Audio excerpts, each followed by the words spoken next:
Hello viewers, আমাদের চ্যানেলের ভিডিওর নোটিফিকেশন সবার আগে পেতে চাইলে নিচে থাকা সাবস্ক্রাইব বাটনটি ক্লিক করে পাশে থাকা বেল আইকনটি বাজিয়ে দিন।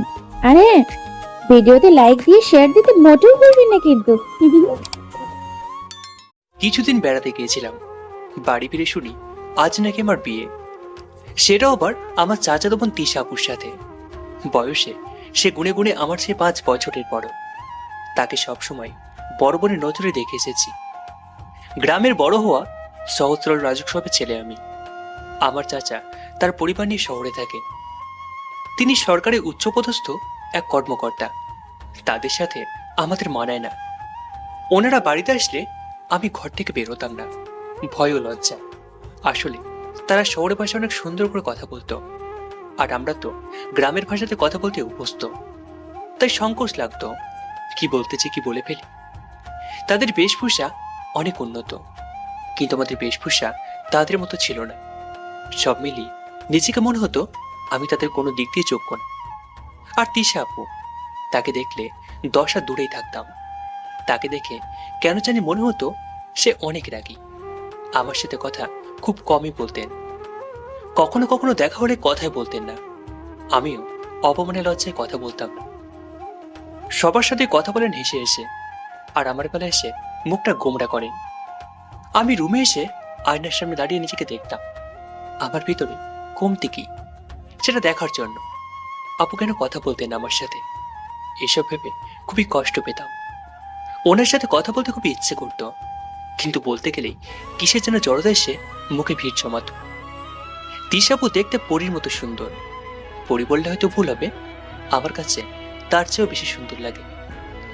আমি তো পরী দেখিনি, তবে সবাই বলে নাকি অনেক সুন্দর। এখন কি করব ভেবে পাচ্ছি না।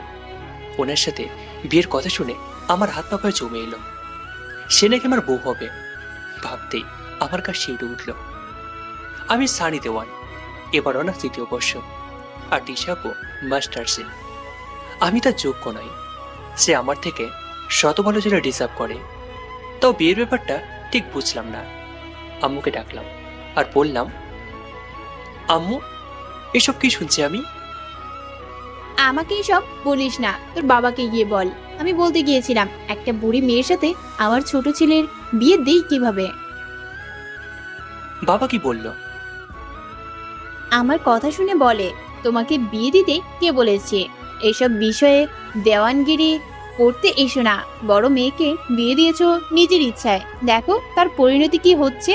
এখন সারা জীবন মেয়ের কষ্টমাখা মুখ দেখতে হবে। তুমি কিছু বলনি?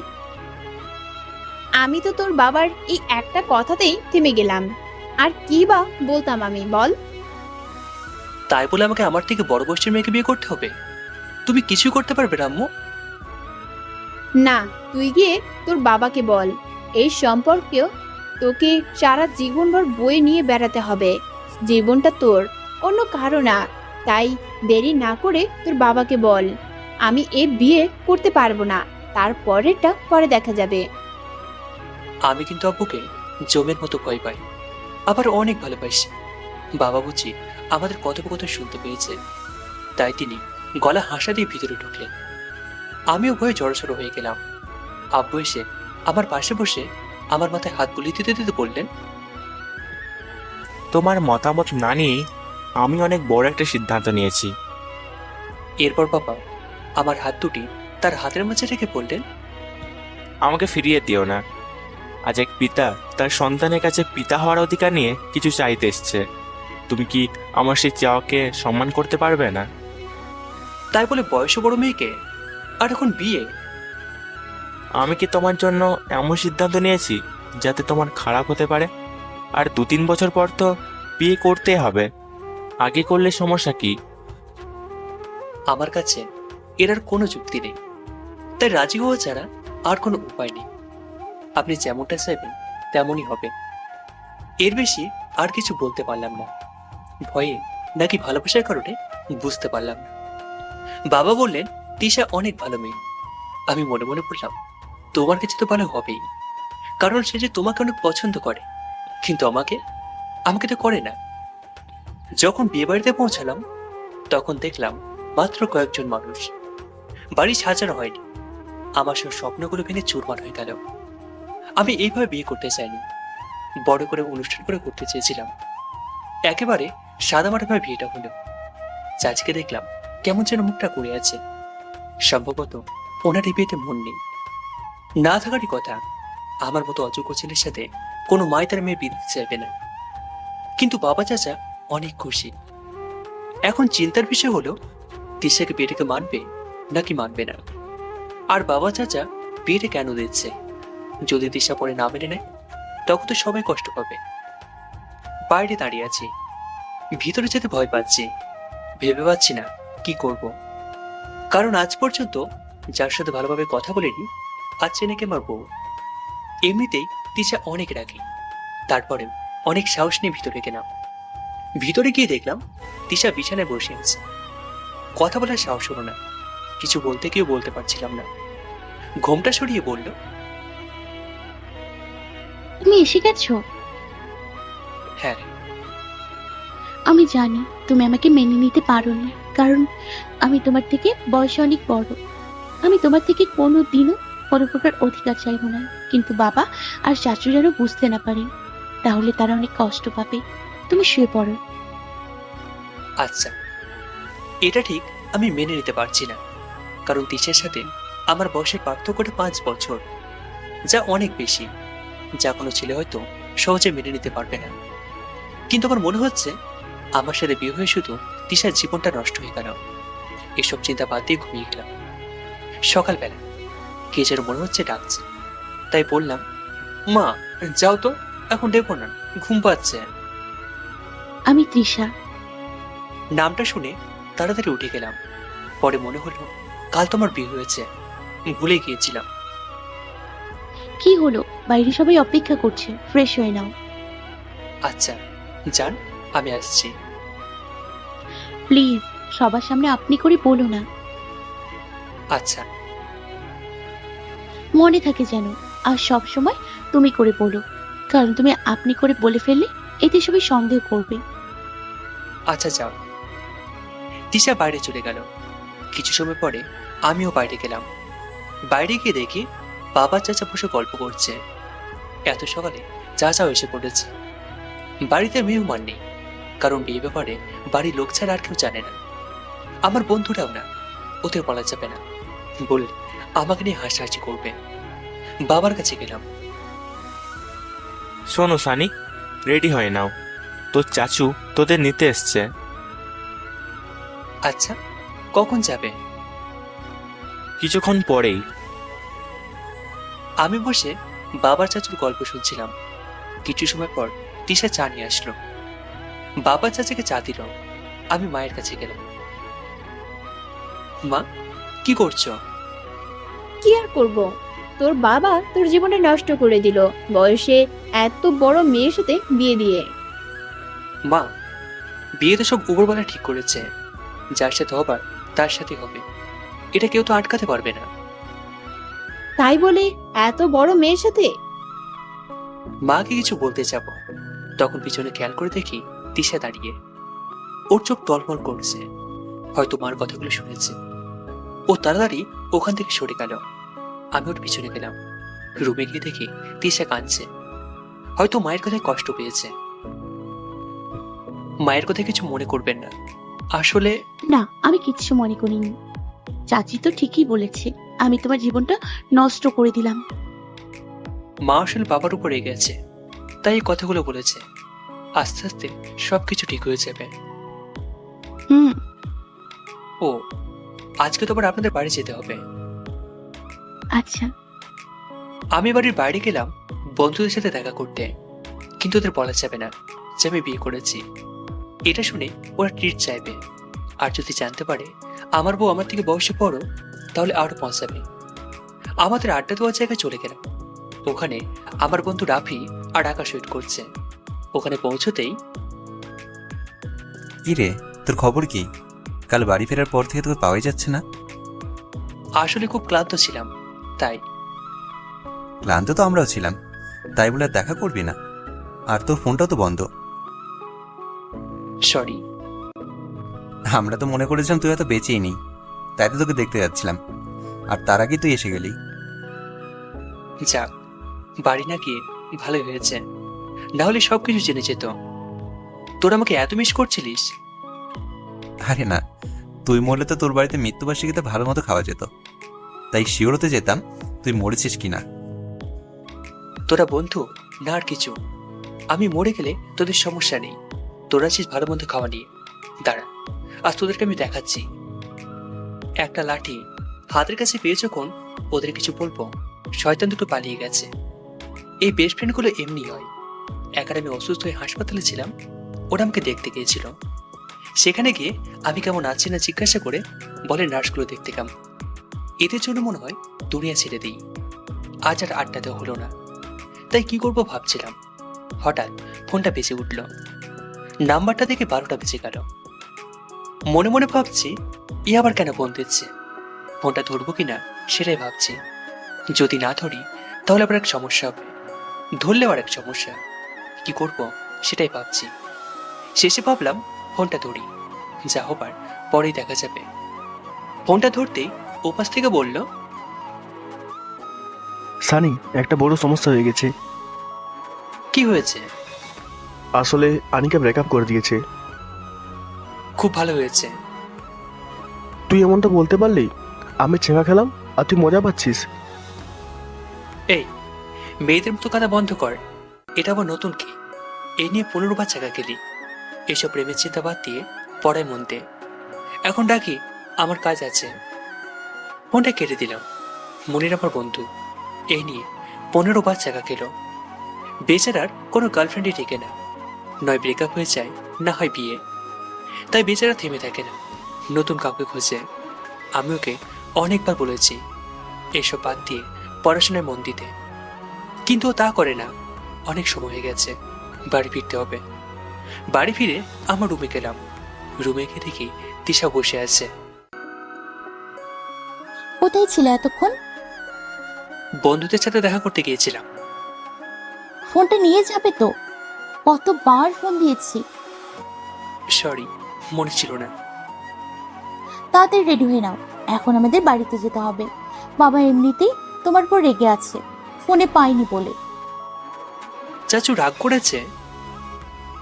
তোমার শ্বশুরের কথা বলিনি, তোমার বাবার কথা বলেছি। কি? আগে বলবেন তো। তোমাকে না বলেছি সবসময় তুমি করে বলতে, যাতে সবার সামনে আপনি বলে না ফেলো। সরি, মনে ছিল না। তুমি যাও, আমি আসছি। চাচু মানে শ্বশুর মশাইয়ের সাথে শ্বশুর বাড়িতে গেলাম। সেখানে চাচির আগের দিনের মতো মুখটাকে বাংলার 5-এর মতো করে রেখেছে। তিশা আমাকে তার রুমে নিয়ে গেল। তিশা আপু, চাচি মনে হয় বিয়েতে খুশি হয়নি। তিশা আমার দিকে রাগীভাবে তাকালো। কি বললি? রাগ করছো কেন? আমি শুধু জানতে চেয়েছি চাচি বিয়েতে রাজি ছিল কিনা। তার আগে কি বললি? তিশা, আমি এখন তো বউ, আর একবার যদি এই কথা বলেছিস তোকে আমি। আরে মুখ ফসকে বেরিয়ে গেছে। এই ভুল আর যেন না হয়। আচ্ছা, আর হবে না। ফ্রেশ হয়ে রেস্ট নে। বলি বাইরে চলে গেল। হঠাৎ করে আগের রূপ কেন ধরেছিল? এর আগে স্বভাবের কারণে আগে কথা বলতে ভয় পেতাম। একদিনে ভেবেছিলাম অভ্যাসটা মনে হয় আর নেই, কিন্তু এখন দেখছি সেটা রয়েই গেছে। কিছু সময় পর তিশা কিছু খাবার নিয়ে ফিরে এলো। আমিও খাবার খেয়ে নিলাম। তারপর রুমে বসে আছি, একা সময় কাটছে না। আমার ভাগ্যটা খুবই খারাপ। তিশার একটা বোন নেই, মানে আমার একটা শালিকা নেই, তাই বেকার সময় কাটাচ্ছি। কিছু সময় পর তিশা এলো। কি করছো? কি আর করব, করার মতো কিছু নেই, তাই বসে আছি। চলো একটু ঘুরে আসি, তোমার ভালো লাগবে। আইডিয়াটা মন্দ না। তিশার সাথে বেরোলাম। আমরা একটা পার্কে গেলাম, কারণ শহরে তো পার্ক ছাড়া আর সবুজ কোনো জায়গা নেই। সেখানে জোড়ায় জোড়ায় কাপল, কেউ প্রেমিক প্রেমিকা, নয়তোবা স্বামী স্ত্রী। আমরা দ্বিতীয় দলের। আমরা গিয়ে একটা নির্জন জায়গায় বসলাম। তিশা, বললে না তো, চাচি এই বিয়েতে রাজি ছিল নাকি? না, মা ছিল না। মা চেয়েছিল তার বড়লোক বান্ধবীর ছেলের সাথে আমার বিয়ে হোক। তাহলে তাকে বিয়ে করলে তো ভালোই হতো। এটা বলি তিশা আমার দিকে রাগী ভাবে তাকালো। ছেলেটা ভালো না, নেশা করে, একেবারে বাবা মার অবাধ্য। যখন চাচু এটা জানতে পারে মা তার বান্ধবীর ছেলের সাথে আমার বিয়ে দিতে যাচ্ছে, তখন বাবা আর চাচু মিলে তোমার সাথে আমার বিয়ে ঠিক করে। এটা নিয়ে ঝামেলাও হয়েছে। তুমি তো এখানে ছিলে না, তাই জানো না। এই জন্য চাচি মুখের অবস্থা ওই রকম করে রেখেছে। কি রকম? মানে কেমনের মুখের মধ্যে কালি মাখিয়ে দিয়েছে। কি বললে? বলে কিলখুশি শুরু। কি মেরে বাবা, কখন কি করবে কিছুই বোঝা যায় না। কিছুক্ষণ আগে নরম ছিল, আরে এখন না বলাই ভালো। ভাগ্যে সে বলিনি, আমি কি বিয়ের সময় মেনে নিয়েছি। এমনিতে বলেছে আমার উপর অধিকার কাটাবে না। যদি বাসরাতে বলতে মেনে নিয়েছি, তাহলে এতক্ষণ মনে হয় মেরে ফেলতো। তিশা, এভাবে মারিস না, দুলাভাই বেচারা মরে যাবে। পিছন থেকে কোনো মেয়ে বলল। পিছনে তাকিয়ে দেখি একটা মেয়ের সাথে আরেকজন ছেলে। মেয়েটিকে দেখে তিশা মারা ছেড়ে দিয়ে দাঁড়িয়ে গেল। আরে দিশা, তুই এখানে? হ্যাঁ, হবু বরের সাথে এলাম। আর তুই এখানে কি করছিস? তোর বাড়ি গিয়েছিলাম, পাইনি। এই তো একটু বের হয়েছি। প্রেম করতে? যাক, অবশেষে তুই প্রেমে পড়লি। কিন্তু তোর বয়ফ্রেন্ডকে দেখতে পিচ্চি পিচ্চি মনে হচ্ছে। মেয়েটা আমাকে পিচ্ছি বলছে, এতে আমার খুব রাগ হলেও কিছু বলতে পারলাম না। হ্যাঁ, ও আমার থেকে বয়সে ছোট। তার মানে সিনিয়র জুনিয়র প্রেম? আচ্ছা, তোরা প্রেম কর, আর এই নে আমার বিয়ের কার্ড। ঠিক সময় তোর বরকে নিয়ে চলে আসিস। আর আমি তোর মতো না যে লুকিয়ে বিয়ে করে নেব, বেস্ট ফ্রেন্ডকে বলবো না। তুই জানলি কেমন করে আমার বিয়ে হয়েছে? তোর বাসায় গিয়েছিলাম, তখন আঙ্কেল বলেছে। রাগ করিস না, আসলে বিয়েটা হঠাৎ করেই হয়ে গেছে, তাই বাড়ির লোক ছাড়া আর কেউ জানে না। জানি আঙ্কেল বলেছে। আর আমার বিয়ের আর মাত্র কিন্তু 15 দিন আছে। তুই তোর বরকে নিয়ে 2 দিন আগেই চলে আসবি। তোকে ছাড়া আমার কিন্তু একটুও ভালো লাগবে না। আচ্ছা, আসবো। তারপর তিশার ফ্রেন্ড তার হবু বরের সাথে আমাদের পরিচয় করিয়ে দিল। কিছু সময় পর আমরা বাসায় ফিরে এলাম। বাসায় ফিরতেই চাচার ডাক পড়ল। আমরা দুজন চাচার কাছে গেলাম। কিরে, তোরা কোথায় গিয়েছিলিস? সানি ঘরে বসে বোর হচ্ছিল, তাই বেড়াতে গিয়েছিলাম। তোর বান্ধবী এসেছিল। কথা হয়েছে ওর সাথে। আচ্ছা যা তো, আমাদের জন্য চা নিয়ে আয়। তিশা চা নিতে চলে গেল। আমি চাচার পাশে গিয়ে বসলাম। বসে বসে গল্প করছি। এমন সময় তিশা চা নিয়ে এলো। গল্প শেষে সবাই একসাথে গিয়ে ঘুমিয়ে গেলাম। পরের দিন আমরা ফিরে এলাম। এই কয়েকদিনে আমাদের সম্পর্কে অনেক পরিবর্তন এসেছে। আমাদের মধ্যে একটা বন্ধুত্বপূর্ণ সম্পর্ক হয়ে গেছে। আমার মনে হচ্ছে আমি ধীরে ধীরে তিশার প্রতি দুর্বল হয়ে পড়েছি, আর তিশাও। কারণ আগে ঘুমানোর সময় মাঝে কোলবালিশে ঘুমতো, কিন্তু এখন আর সেটা দেয় না। এখন বাড়ির বাইরে থাকলে বারবার ফোন করে জিজ্ঞাসা করে যে আমি কোথায় আছি, আর বলে মা নাকি জানতে চেয়েছে, তাই সে আমাকে ফোন করেছে। কিন্তু আমি জানি মা এসব বলেনি। আমি মনে মনে ভাবি ঠিক মতো মিথ্যাটা বলতে পারে না। বিয়ের প্রায় 1 মাস হয়ে গেছে। 1 মাসে ওকে ভালোবেসে ফেলেছি। খুব তাড়াতাড়ি বলে দেবো ওকে কাল ওর জন্মদিন, আর কালই বলে দেব আমার মনের কথাটা। অনেক রাত হয়ে গেছে, তাই ঘুমানোর দরকার। অনেক সময় ঘুমন্ত দেশকে দেখছি সকালবেলা। এই ওঠো। উঠছি। তাড়াতাড়ি ওঠো। কিছু বলবে? আজ কত তারিখ? আজ তো 29 তারিখ। তুমি কিছু বলবে না? কি বলবো? তিশা মন খারাপ করে ফেলেছে। ও মনে পড়েছে, আজ ক্লাস আছে, ভার্সিটিতে যেতে হবে। ও তাহলে যাও। তিশা মন খারাপ করে ফেলেছে। ও আশা করেছিল ওর জন্মদিনের শুভেচ্ছা জানাবো, কিন্তু আমি এমন করেছি যে আমার মনেই নেই। তাই তিশা রাগ করে চলে গেল। কিন্তু আমি যে এভাবে ওকে উইশ করবো না। আজ রাতে সবকিছু জানাবো। ফ্রেশ হয়ে দেখি চাচু, বাবা, মা সবাই ওকে জন্মদিনের শুভেচ্ছা জানাচ্ছে। আজকে তিশার জন্মদিন। আমি এমন ভাব করলাম যেন কিছুই জানি না। কেন, তোর মনে নেই? না। তিশা রাগ করে ওখান থেকে চলে গেল। যাওয়ার পর বাবাও চলে গেল। বাবা চলে গেলে চাচু আমার কাছে এলো। সানি, তুই ঠিক করিসনি। জানিস তিশা কত আশা করেছিল তুই সবার আগে ওকে উইশ করবি। তার জন্য ভোর থেকে তোর ঘুম ভাঙার ওয়েট করছে, আর তুই ওকে কষ্ট দিলে। আমার মনে আছে তো। তাহলে ওকে উইশ করলি না কেন? করব, কিন্তু অন্যভাবে। তুমি ঠিক বুঝবে না। আমি মায়ের কাছে গেলাম। মা, খিদে পেয়েছে। তোর খাওয়া আজ বন্ধ। কেন? আমি কি করলাম? তোর জন্য আমার বৌমাটা রাগ করেছে। মা, তোমার কিছু হয়েছে নাকি? কিছুদিন আগে তো সহ্যই করতে পারছিলে না, এখন কি এমন হলো? সেটা আগেরটা, এখন সব মেনে নিয়েছি। কি আর করার, বাড়ির সবাই তিশার পক্ষে চলে গেছে। আমি একা হয়ে গেছি, কিন্তু আমি এতে খুশি হয়েছি। এই ভেবে যে মা সবকিছু মেনে নিয়েছে। কারণ 2 দিন ধরে দেখছি মা তিশার সাথে আগের মতো গল্প করছে, যেমনটা আগে করত। কারণ মা তিশাকে আগেও মেয়ের মতো ভালোবাসত, শুধু মাঝে রাগ করেছিল। আমি সবকিছুর প্রস্তুতি নিচ্ছি। আমার রুমটাকে ভালোভাবে সাজালাম। তিশা সারাদিন রুমে আসেনি, তাই সহজে করতে পেরেছি। ওকে দেখে মনে হলো অনেকটা রেগে আছে, তাই কথা বলার চেষ্টাও করিনি। রাতে খাবার শেষ করে আমি রুমে চলে এলাম। সবকিছু ঠিক করে রুমের লাইটটাকে বন্ধ করে দিলাম। এখন তিশার আসার অপেক্ষা। কারোর আসার আওয়াজ পাচ্ছি, হয়তো তিশা। তিশা এসে রুমের দরজা খুলতেই উপরে ফুলের বৃষ্টি হচ্ছে। তিশা দেখলো চারিদিকে মোমবাতি জ্বলছে, আর তার মাঝে দাঁড়িয়ে আছি আমি। তিশা অনেক অবাক হয়েছে। ধীরে ধীরে আমার দিকে এগিয়ে এলো। আমি হাঁটু গেড়ে ওর সামনে বসলাম। হাতে কিছু গোলাপ ফুল নিয়ে বললাম, আমি জানি না কাউকে কিভাবে মনের কথা বলতে হয়। আমি এর আগে কাউকে বলিনি, আজ তোমাকে বলছি।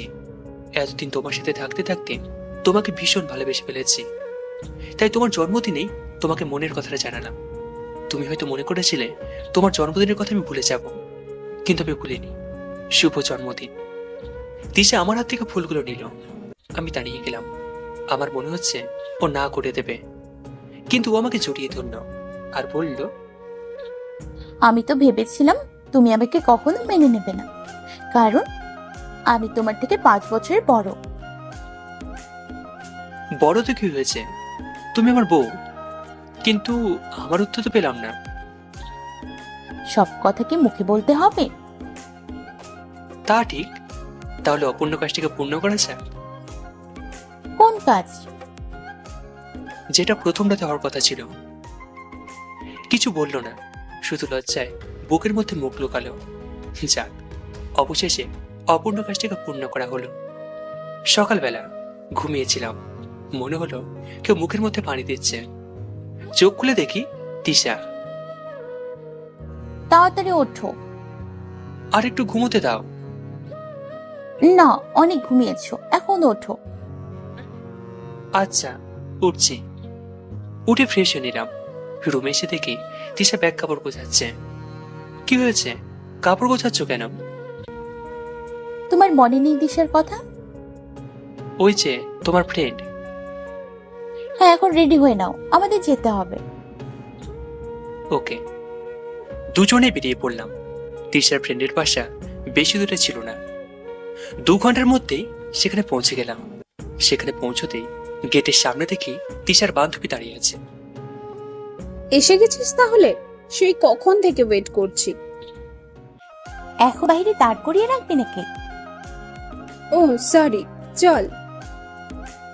দিয়ে আমাদের ভিতরে নিয়ে গেল। ভিতরে কিছু মেহমান, বিয়ে, তাই আসা শুরু হয়ে গেছে। দিয়ে আমাদের ছাদে নিয়ে গেল। সেখানে কয়েকজন পুরুষ আর মহিলা বসে আছে। মা, দেখো কে এসেছে। কে? তিশা এসেছে। মহিলাটি আমাদের দিকে এগিয়ে এলো। আরে দিশা, এতদিন পর? দিয়ার বিয়ে না থাকলে মনে হয় আসতিসই না।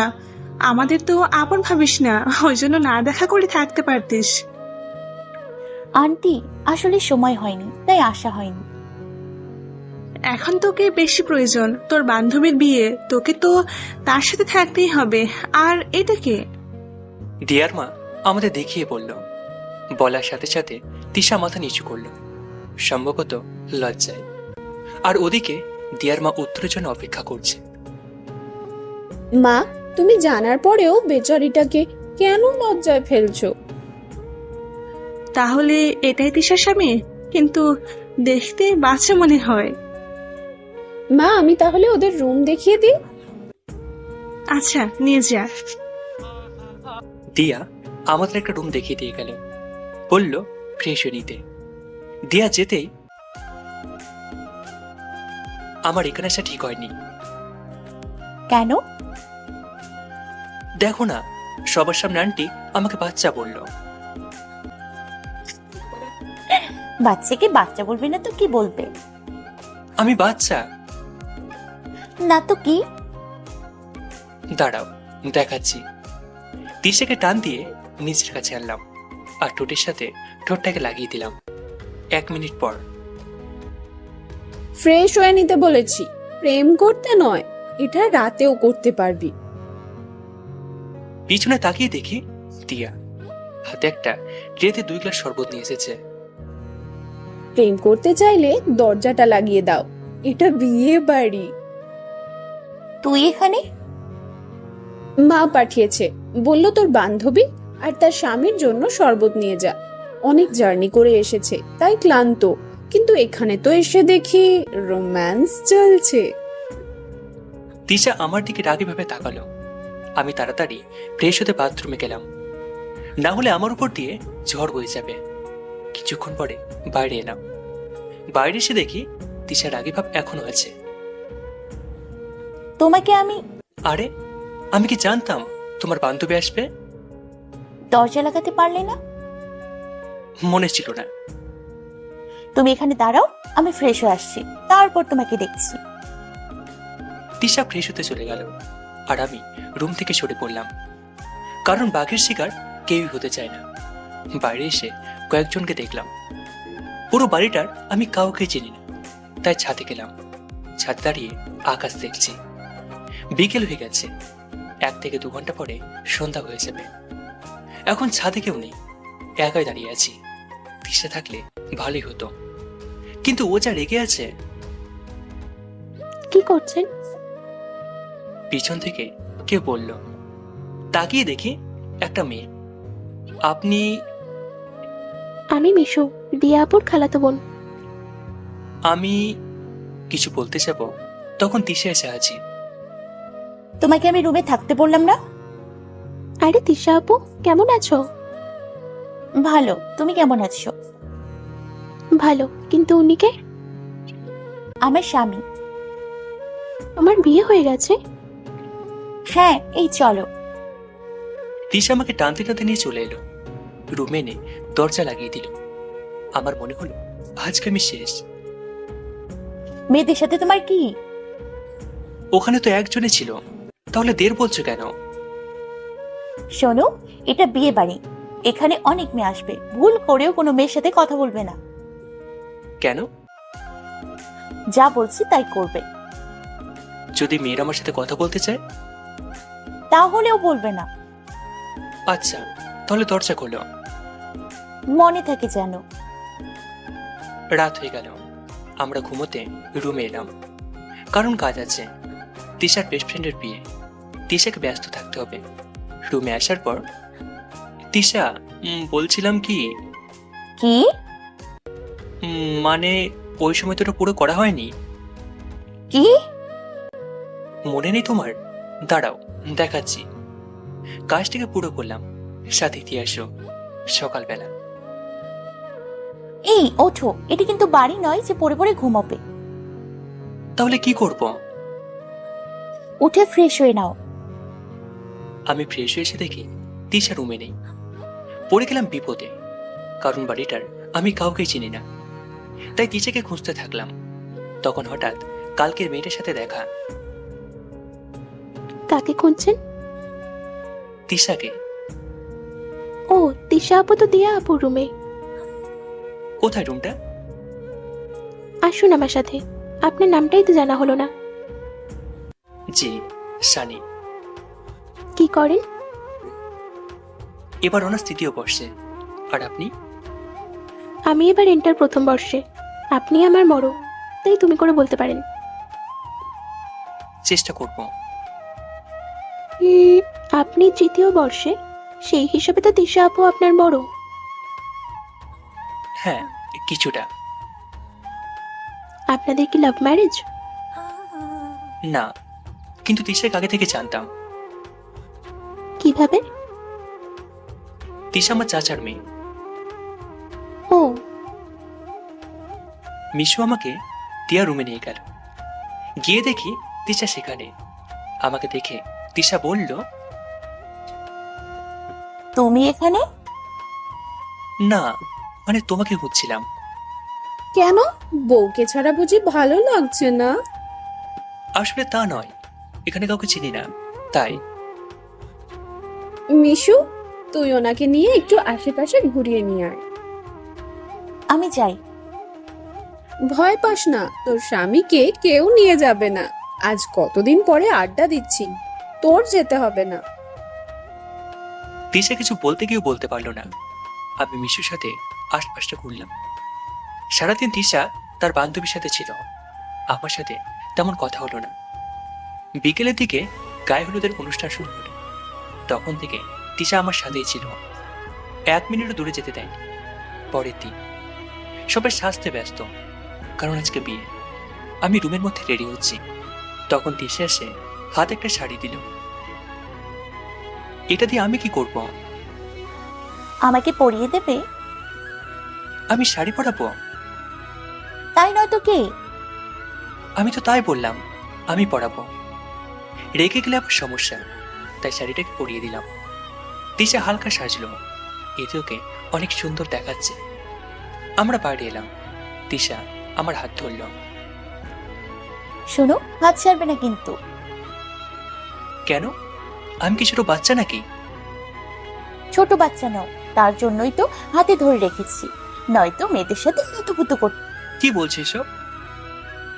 দেখেছি মিশুর সাথে কত হেসে হেসে কথা বলছিলে।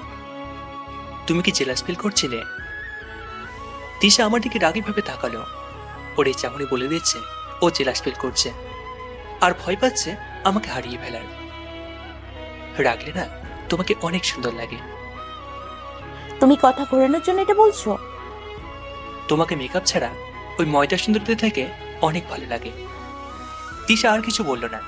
কিছুক্ষণ পরে বরযাত্রী এলো। তিশা ওর বান্ধবীর কাছে গেল। আমি দাঁড়িয়েছিলাম, তখন মিশু এলো। ওর সাথে কথা বলছি, তাও সাবধানে, কারণ তিশা দেখলে আমার 12টা বাজিয়ে দেবে।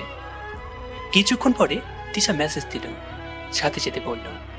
খেয়ে দেখি তিশা এখনো আসেনি। একটু পর তিশা ছাদে এলো। কি জন্য ডেকেছ? তোমাকে না বললাম কোনো বেশ কথা না বলতে? তুমি দেখে ফেলেছ? হ্যাঁ, তার জন্যই তো ডাকলাম। আর বাড়ি থেকে মা ফোন করেছিল। কেন? আজ এই বাসে ফিরতে, বাবা এক কাজে সিলেট যাবে, আর মা বাড়িতে একা থাকবে, এর জন্য। ও, তোমার বান্ধবী তোমাকে যেতে দেবে? হ্যাঁ, কিন্তু বিয়ে শেষ হওয়া পর্যন্ত থাকতে হবে, বিদায়ের আগেই চলে যাব। ওকে। তিশার আমি ছাদে বসে গল্প করছিলাম, কারণ নিচে কোলাহল। তিশা আর আমার এই কোলাহল একদম পছন্দ নয়।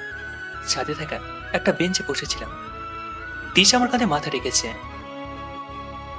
আচ্ছা, আমাদের বেবি হলে তার নাম কি রাখবে? তুমি আবার বাচ্চা নিয়ে পড়লে কেন? দিয়া চাচাতো ভাবির একটা বেবি আছে, দেখতে কি কিউট। তো আমার যদি অমন একটা কিউট ছেলে বেবি থাকতো। তুমি সব তাড়াতাড়ি বেবি হোক। হ্যাঁ, মা বলেছিল তুমি বেবি পছন্দ করো। হ্যাঁ, করি। বেবি থাকলে তো তুমি তুমি আর আমাকে ছেড়ে যাবে না। মানে? আমি তোমার থেকে 5 বছরের বড়, তাই তুমি যদি কোনোদিন ছেড়ে যাও, বেবি থাকলে তার জন্য হলেও আমাকে ছেড়ে যাবে না। পাগলি, আমাকে হারানোর ভয় পায়। হ্যাঁ। বলে 2 হাত দিয়ে আমার গলা জড়িয়ে ধরল। ভয় পেও না, সারা জীবন আমি তোমারই থাকবো। তিশা আমাকে জড়িয়ে ধরে আছে। তখন একটা আওয়াজ আসলো। আপনি এখানে? আপনি আমার পেছনে পড়ে আছেন কেন? কি হয়েছে তিশা? এই ছেলেটা কখন থেকে আমার পেছনে পড়ে আছে। কেন ভাই, আপনার কি সমস্যা? আপনি আমার ওয়াইফের পেছনে পড়ে আছেন কেন? উনি বিবাহিত? কেন ভাই, দেখে বলছেন না? ছাদে যেখানে কেউ নেই সেখানে একটা ছেলে আর একটা মেয়ে বসে কথা বলছে। এটা হয় দুটো হতে পারে, প্রেমিক প্রেমিকা নয় স্বামী স্ত্রী। সরি, ভুল হয়ে গেছে। এটা বিয়ে বাড়ি। আমার জানা মতো এই বাড়িতে যত মেয়ে আছে সবাই বিবাহিত। তাই মেয়েদের পিছনে পড়ে না থেকে বিয়েটাকে এনজয় করুন। ছেলেটা চলে গেল, আমার রাগটা এখনো কমেনি। রোমান্টিক মুডে ছিলাম, ছেলেটা এসে সবকিছু নষ্ট করে দিল। বিয়ে শেষে বিদায়টাকে আমরা চলে এলাম, কারণ মা বাড়িতে একাই ছিল। আমাদের সময় ভালোবাসা চলতে থাকলো। আমাদের মধ্যে ভালোবাসার কোনো কম ছিল না। বিয়ের 1 বছর হয়ে গেছে, তবু আমাদের মধ্যে কোনো ঝগড়া হয়নি। অনেক সুখী দিন কাটছিল, কিন্তু এটা বেশি দিন থাকলো না। আমাদের মাঝে তৃতীয় ব্যক্তি আসলো, যার জন্য তিশা আমাকে ভুল বুঝে আর আমার থেকে অনেক দূরে চলে যায়। ওই তৃতীয় ব্যক্তি ছিল মিশু, যার সাথে 1 বছর আগে বিয়েতে দেখা হয়েছিল। একদিন ভার্সিটি থেকে বাড়ি ফিরছিলাম, হঠাৎ পিছন থেকে কেউ ডাক দিল। পিছনে তাকিয়ে দেখি একটা মেয়ে। কখন থেকে ডাকছি শুনতে পাননি? কে আপনি? আমি মিশু, আপনার মনে নেই দিয়াপুর বিয়ের সময় দেখা হয়েছিল? ও হ্যাঁ, মনে পড়েছে। তিশা আপু কেমন আছে? ভালো, কিন্তু তুমি এখানে? আমি ট্রান্সফার নিয়ে এখানকার কলেজে এসেছি। ও, কিছুক্ষণ কথা হলো। সেই দিন আমার নাম্বারটা নিয়েছিল, মাঝে মাঝে ফোন করতো। একদিন ফোন করেছিল, কিন্তু ফোনটা আমি না ধরে তিশা ধরেছিল। কিন্তু মিশু কথা না বলে ফোনটা কেটে দেয়। সেদিন ঝগড়া হয়। এই মিশুটাকে? কেন, তোমার মনে নেই? তোমার বান্ধবীর বোনের বিয়েতে দেখা হয়েছিল। তোমার নাম্বারও পেলো কিভাবে? কয়েকদিন আগে দেখা হয়েছিল, সেই দিন নাম্বারটা নিয়েছিল। আমি ফোন ধরতে কেটে দিল কেন? আমি তো জানি না। সত্যি করে বলো কি হচ্ছে? তুমি আমাকে সন্দেহ করছো? না, আমি শুধু জানতে চাচ্ছি। মনে করেছিলাম সমস্যা ওখানে শেষ, কিন্তু ধীরে ধীরে সমস্যা বাড়তে থাকে। বারবার ঝগড়া হতে থাকে। একদিন রাগের মাথায় থাপ্পড় মেরেছিলাম, পরে বুঝতে পেরে মাপ চেয়েছিলাম।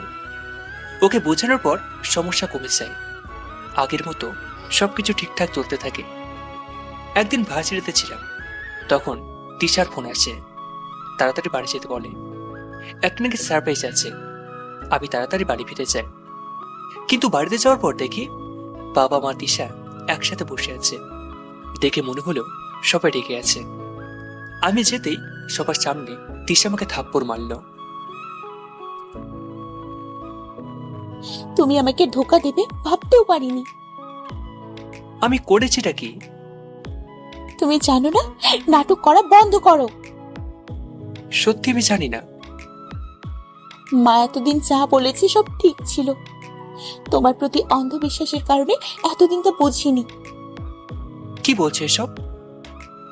আমি বাড়ি ফিরে যাচ্ছি, আমাকে আর ফিরিয়ে আনার চেষ্টা করবে না। আর অনেক কথা বলে তিশা চলে গেল। বাবা মা আমার উপর রেগে আছে।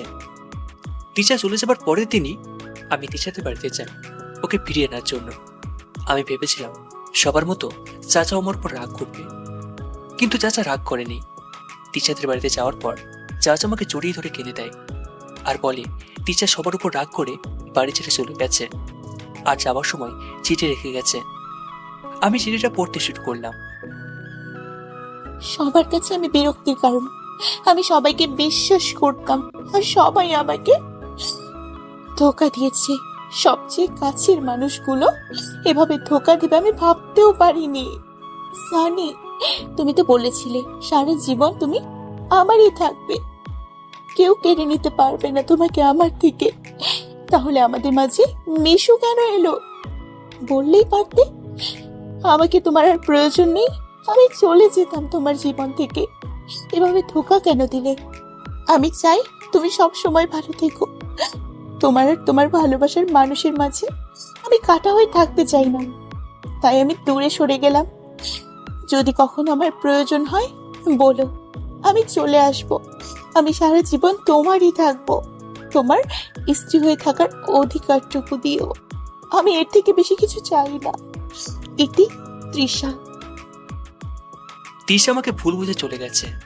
ওকে খুঁজে বের করে ভুলটাকে ভাঙাতে হবে, কিন্তু তার আগে সবার চোখে নিজেকে নির্দোষ প্রমাণ করতে হবে। মিশু যা বলেছে তাই করেছে। মিশু বলেছিল এমন কাজ করবে তিশা নিজে থেকে আমার জীবন থেকে চলে যাবে, ও সেটাই করেছে।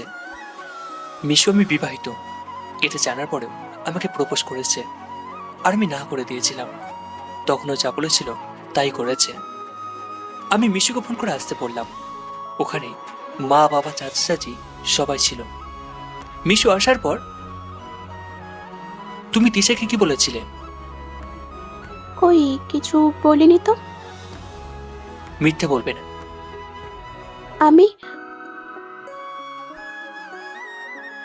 হ্যাঁ আমি বলেছি। কি বলেছিলে? বলেছি তুমি আমাকে ভালোবাসো আর আমার পেটে তোমার সন্তান, তাই তিশা যেন আমাদের মাঝখান থেকে সরে যায়।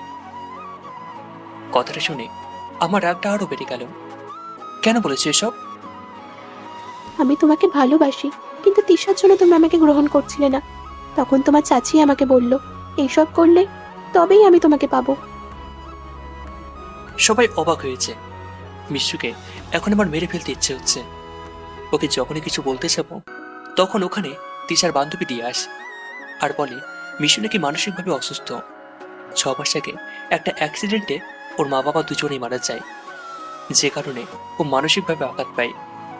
আমি জানতাম না মিশুর বাবা মারা গেছে। এখন বুঝছি যতবার মিশুর সাথে দেখা হয়েছে তখন আজব ব্যবহার করেছে, তখন বুঝতে পারিনি। ওকে কিছু বলা যাবে না কারণ ও অসুস্থ। ও কি করে তাও নিজেই জানে না। দিয়া ওকে নিয়ে চলে গেল।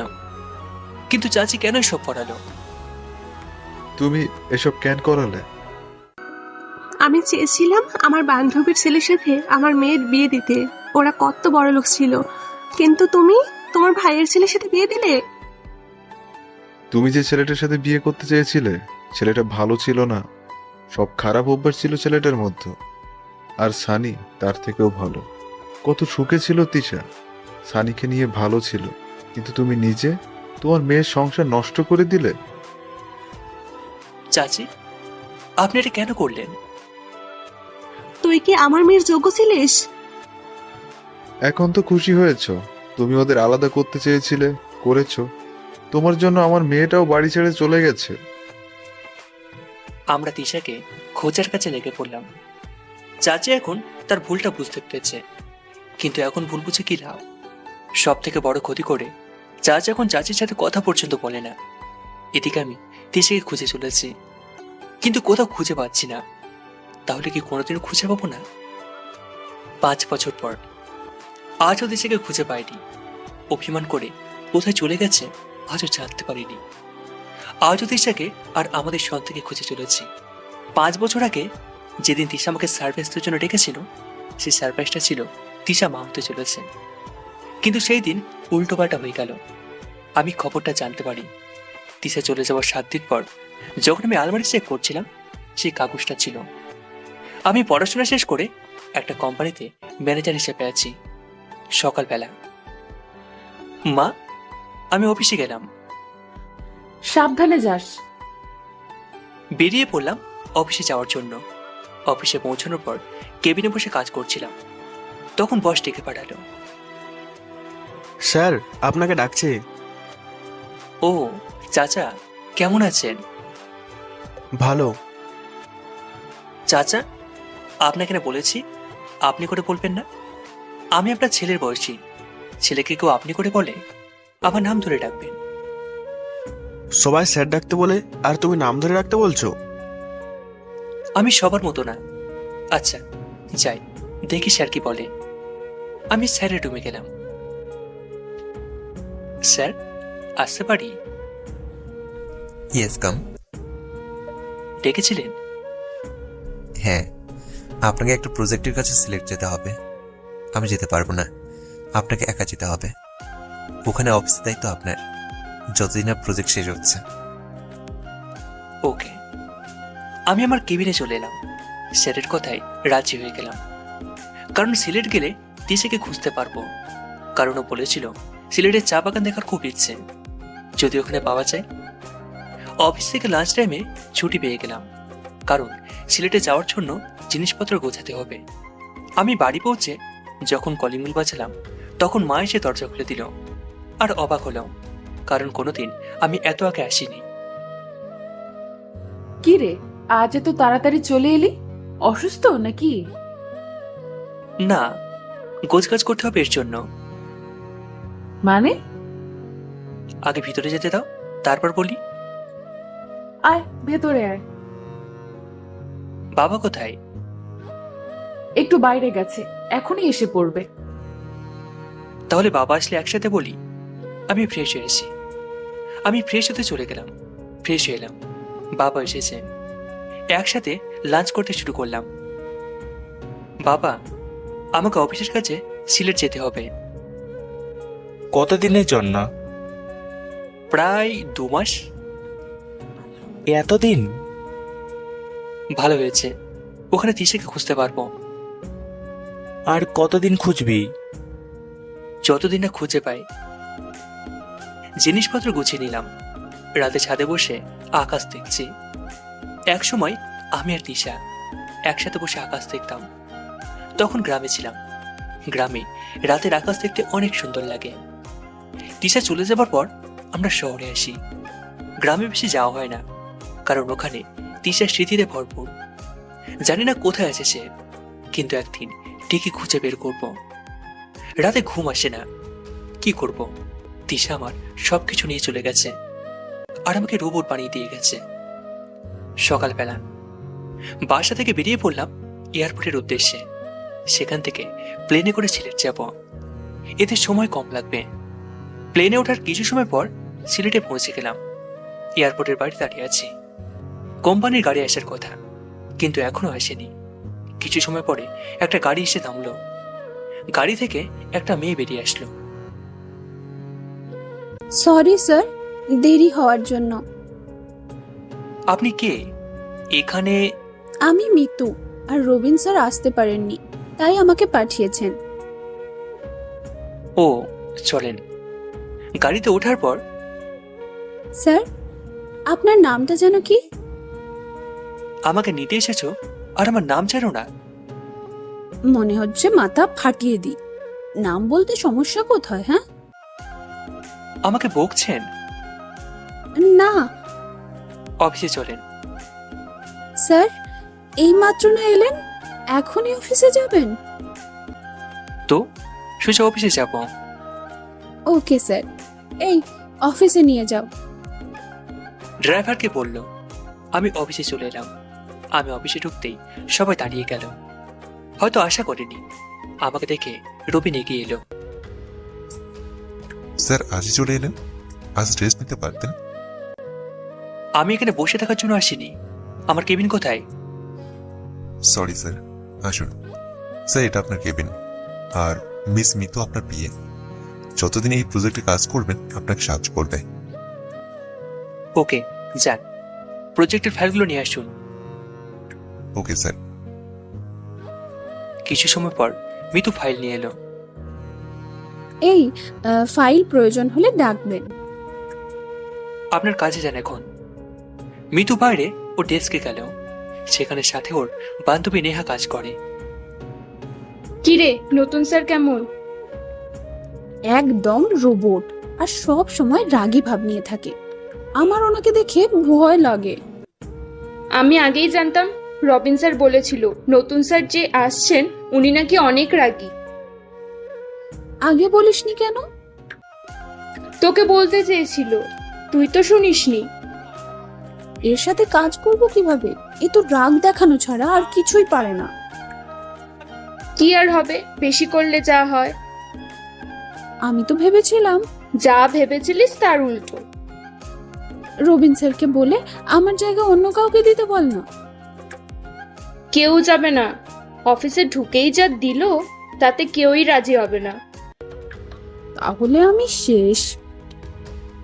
অফিসে কিছু কাজ দেখলাম, তারপর মিতুকে ডেকে পাঠালাম, আর আমার জন্য কোথায় থাকার ব্যবস্থা করা হয়েছে সেখানে নিয়ে যেতে বললাম। মিতু আমাকে সেখানে নিয়ে গেল। স্যার, আপনি এখানেই থাকবেন আর আপনার জন্য ইনি রান্না করবেন। আর কোনো প্রয়োজন হলে আমাকে কল করবেন, আমি পাশের কিছুটা দূরে থাকি। আপনার নাম্বারটা তো দিয়ে যান। ও সরি, এই যে। মিতু চলে গেল, আমি ফ্রেশ হয়ে নিলাম। রাতে ছাদে বসে আছি আর তিশার কথা ভাবছি। আর 15 দিন পরে আমার ষষ্ঠ বিবাহ বার্ষিকী। ওকে অনেক মিস করছি। এগুলো ভাবতে ভাবতে ঘুমানোর জন্য রুমে আসলাম। সকালবেলা, আজ অফিস অফ ডে, তাই অফিসে যাওয়ার দরকার নেই। ঘুম থেকে উঠে একটু বাইরে গেলাম। নতুন জায়গা, কাল কিছুই দেখা হয়নি, তাই হাঁটতে বের হয়েছি। কিছু দূর হাঁটলাম, তখন দেখি একটা 6 থেকে 7 বছর বাচ্চা ছেলে রাস্তা পার হচ্ছে, কিন্তু গাড়ির জন্য পার হতে পারছে না। আমি পার করে দেব? না। তুমি তো পার হতে পারছো না। মা অপরিচিতদের সাথে কথা বলতে না করেছে। আচ্ছা। আঙ্কেল, পার করে দেন। একটু আগে না করলে? এখন না গেলে লেডি গুন্ডাটা অনেক মারবে। কে মারবে? লিজা, ওর জন্য চকলেট কিনতে এসেছিলাম। ও তাই, চলো তো দেখি কে লিসা। আমাদের ওপরের তলায় থাকে, পিচ্ছি মেয়ে শুধু আমাকে মারে। তুমি বড় হয়ে ওর কাছে মার খাও? আমি ওকে মারতে পারি না তো। শুধু হাসলাম ছেলেটার কথায়। ওই যে লিজা দাঁড়িয়ে আছে। তোমার নাম কি? জিসান। জিসান যে মেয়েটাকে দেখালো, ওকে দেখে 3 থেকে 4 বছরের মনে হয়। তিশা আর আমার সন্তান হয়তো এতটুকু হয়েছে। আমি কাছে যেতেই মেয়েটা আমার চারপাশ ঘুরে দেখছে। কি দেখছো? এটা কে? ভালো আঙ্কেল, আমাকে রাস্তা পার করে দিয়েছে। তুমি আমাকে চেনো? না মামুনি। কোথায় যেন দেখেছি। কোথায় দেখেছো মামুনি? ঠিক মনে পড়ছে না। আচ্ছা, পড়লে আমাকে বলো।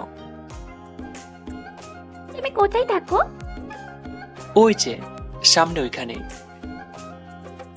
যেখানে অ্যানাকোন্ডা থাকে সেখানে? তোমাকে কে বলেছে ওখানে অ্যানাকোন্ডা থাকে? মিতু আন্টি, ওখানে না একটা বড় সাপ থাকে। ওই সাপ রাগে ফুসফুস করে। মিতু আন্টি বলেছে? লিজা, জিশান কার সাথে কথা বলছো? অ্যানাকোন্ডার সাথে। স্যার, আপনি? হ্যাঁ, এদিকে আসলাম। এখানে এসে শুনি আমি যেখানে থাকি ওখানে একটা অ্যানাকোন্ডা থাকে। আপনি দেখেছেন কখনো? স্যার, বাদ দিন, আপনি এখানেই থাকেন? হ্যাঁ। জিসান আপনার কে হয়? আমার ভাইয়ের ছেলে। আর এই পাকা বুড়ি? ভাবির বান্ধবীর মেয়ে, আমাদের উপর তলায় থাকে। আমি বুড়ি নই। তাহলে পেয়েছি। না, আমি লিজা। ও, আপনি হাসতেও পারেন? মানে? না না, কিছু না।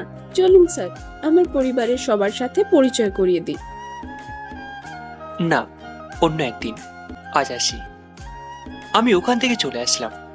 আমি চলে আসার পর মিতু লিসা জিসানকে নিয়ে ভিতরে গেল। ভিতরে যেতেই মিতুর ভাবি রিপা মিতুকে বলল, প্রিয় ননদিনী, ছেলেটা কে ছিল যার সাথে এতক্ষণ কথা বলছিলে? ওই অ্যানাকোন্ডা। মানে তোর বস? মিতু দরজার দিকে তাকিয়ে দেখে তিশা। তিশা আপু, তুমিও শুরু করলে? কালকেই তো বললাম তোর প্রেমে ফেল, তাহলে দেখবি আর রাগ দেখাবে না। হ্যাঁ, তিশা ঠিক বলেছে। তোমরা যে কি শুরু করেছো! মিতু রুমে চলে গেল। তিশার তো আজ স্কুল নেই, তাই তো তোর সাথে গল্প করতে চলে এলাম। তিশা যখন বাড়ি থেকে চলে আসে তখন সিলেটে তার বান্ধবী রিপার কাছে আসে। এখানে এসে একটা হাই স্কুলে বাংলা টিচারের জন্য জব নেয়। যেহেতু তিশা মাস্টার্স করেছিল তাই সহজেই চাকরিটা পেয়েছে। লিজা আমার আর তিশার মেয়ে। তিশা যখন এখানে আসে তখন রিপার মিতুর ফ্যামিলি থেকে অনেক সাপোর্ট করে। এদিকে মিতু ভাবছে আইডিয়াটা মন্দ না, স্যার দেখতেও খারাপ না, শুধু একটু রাগী, তাও চলবে। এইদিকে আমি ফ্ল্যাটে এসে ভাবলাম আজ যেহেতু অফিস নেই তাহলে তিশাকে খুঁজে যাক। এখানকার শপিং মলে খুঁজলে মন্দ হয় না, কিন্তু আমি এখানকার কিছুই জানি না, তাহলে কিভাবে? তখন মিতুর কথা মনে হলো, তাই ওকে কল দিলাম। হ্যালো, কে বলছেন? মিস মিতু, আমি শানি বলছি। সেটা আবার কে? আপনার বস। ও সরি স্যার, আসলে আমি নাম্বারটা দেখিনি। ওকে, আমার কিছু শপিং এর দরকার ছিল, কিন্তু আমি এখানকার কিছুই চিনি না, তাই যদি আমার সাথে যেতেন। Okay sir. মিতু যখন বাসা থেকে বের হচ্ছে তখন তার ভাবি, মিতু কোথায় যাচ্ছ? স্যারের সাথে শপিং মলে। বাহ, প্রথম দিনেই শপিং? স্যার এখানকার কিছু চেনে না তাই। ওকে ওকে, যাও। ভাবি, তুমি না বলেছিলে আজ শপিং এ যাবে, আমাদের সাথে চলো না? না, আমি তিশার সাথে যাব, তোমাদের মাঝে কাবাব মে হাড্ডি হতে চাই না। ভাবি, তাহলে আমি গেলাম। সাবধানে যাও। আমি আর মিতু শপিং করতে গেলাম।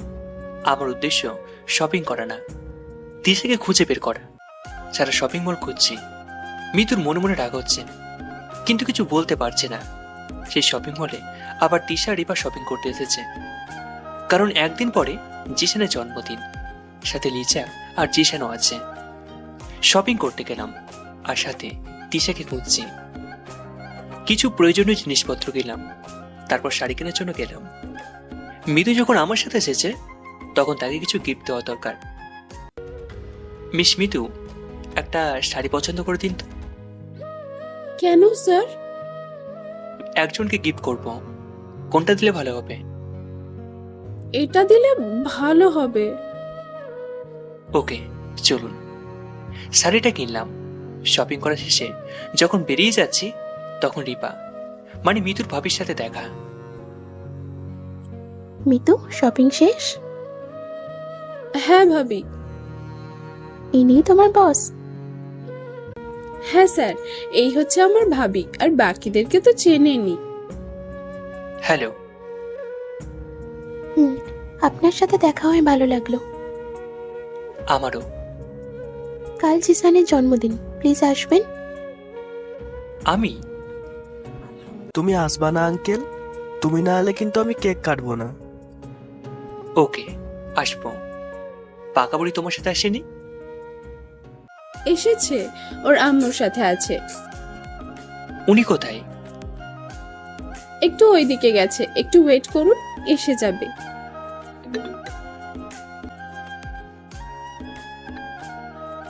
হঠাৎ করে ফোনটা বেজে উঠল। দেখি বাবা ফোন দিয়েছে। অন্য একদিন পরিচয় হবে, আজ আসি। আর মিতু, তাহলে আপনার পরিবারের সাথে চলে যাবেন। আর হ্যাঁ, এটা আপনার জন্য। এটা তো কাউকে গিফট দিতে কিনেছিলেন।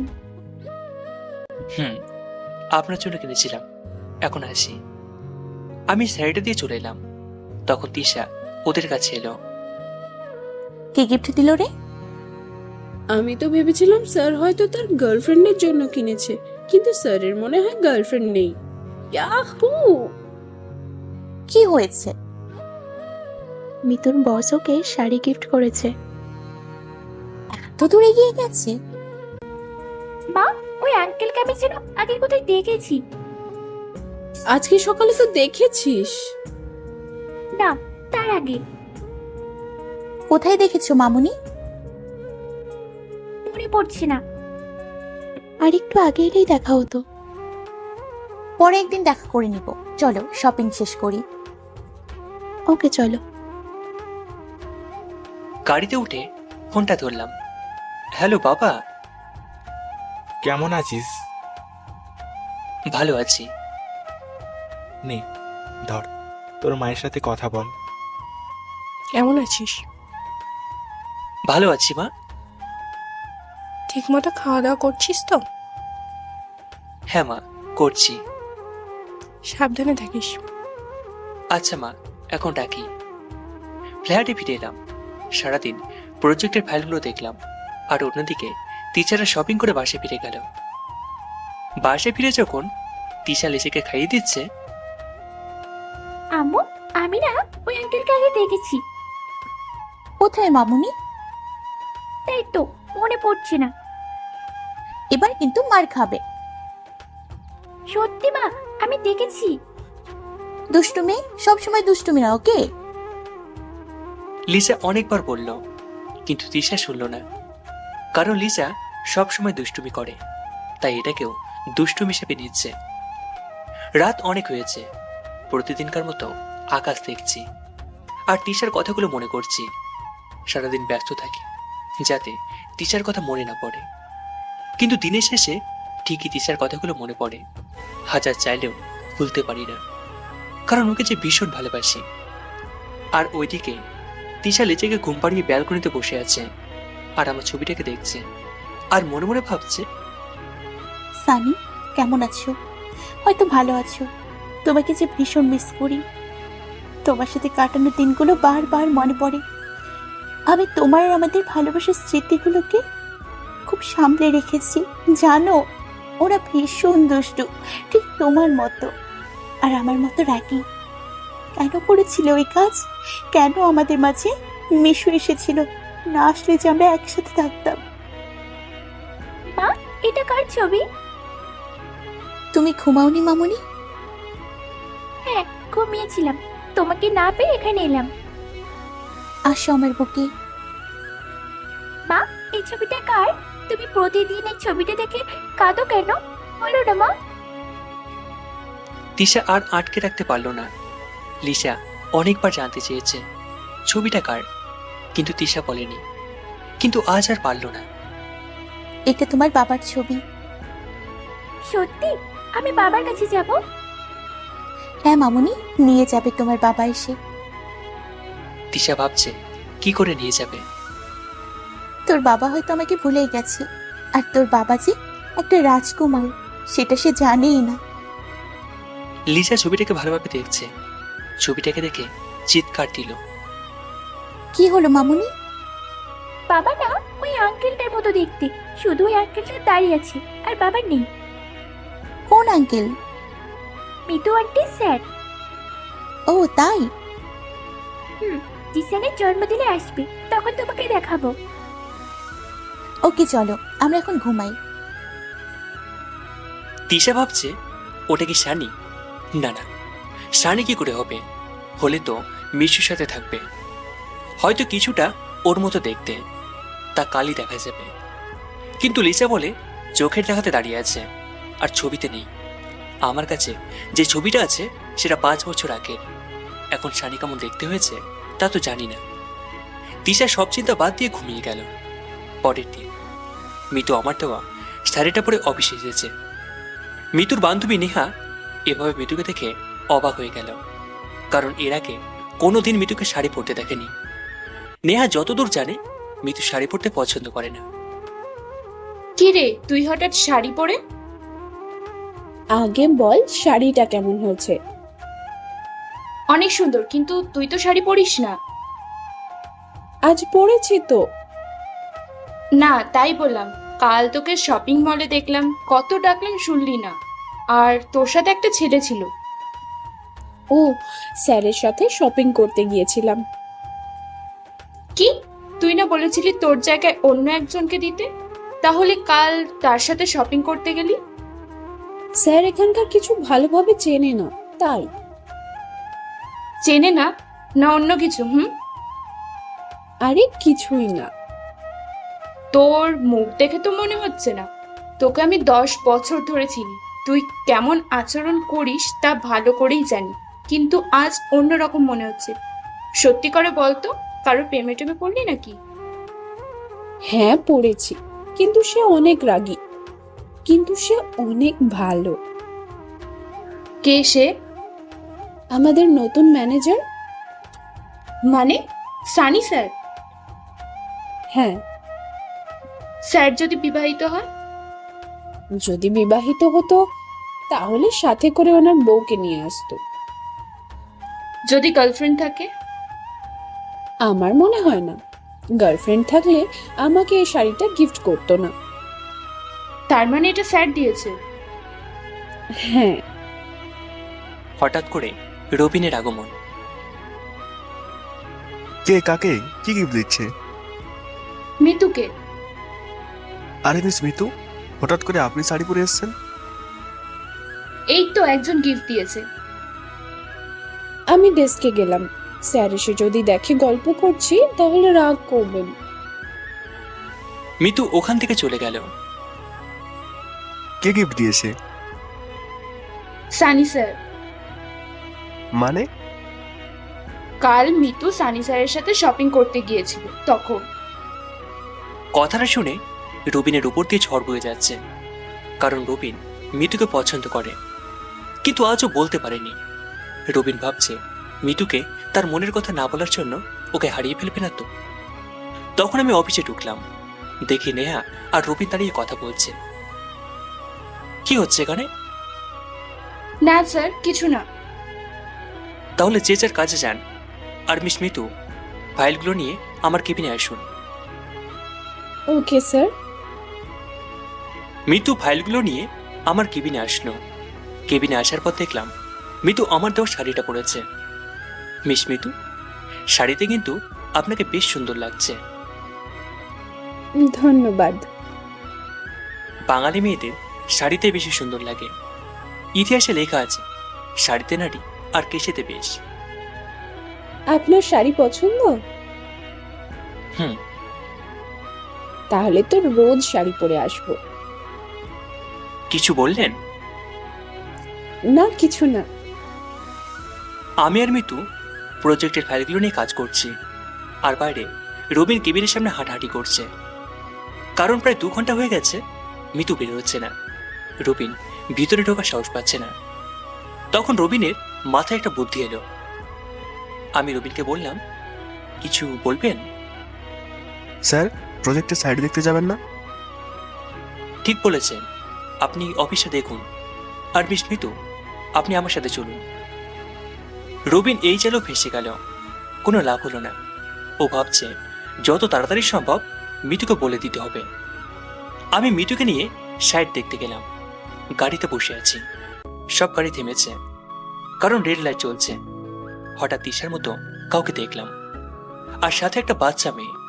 আমি গাড়ি থেকে নামলাম। আপনি এখানে বসুন, আমি আসছি। কোথায় যাচ্ছেন স্যার? আরে বসুন, আমি আসছি। তিশা যেদিকে গেছে আমি সেদিকে গেলাম। কিছু দূর যেতেই আমি তিশাকে দেখতে পেলাম। ওকে ডাক দেওয়ার আগেই ভিড়ের মধ্যে কোথায় যেন হারিয়ে গেল।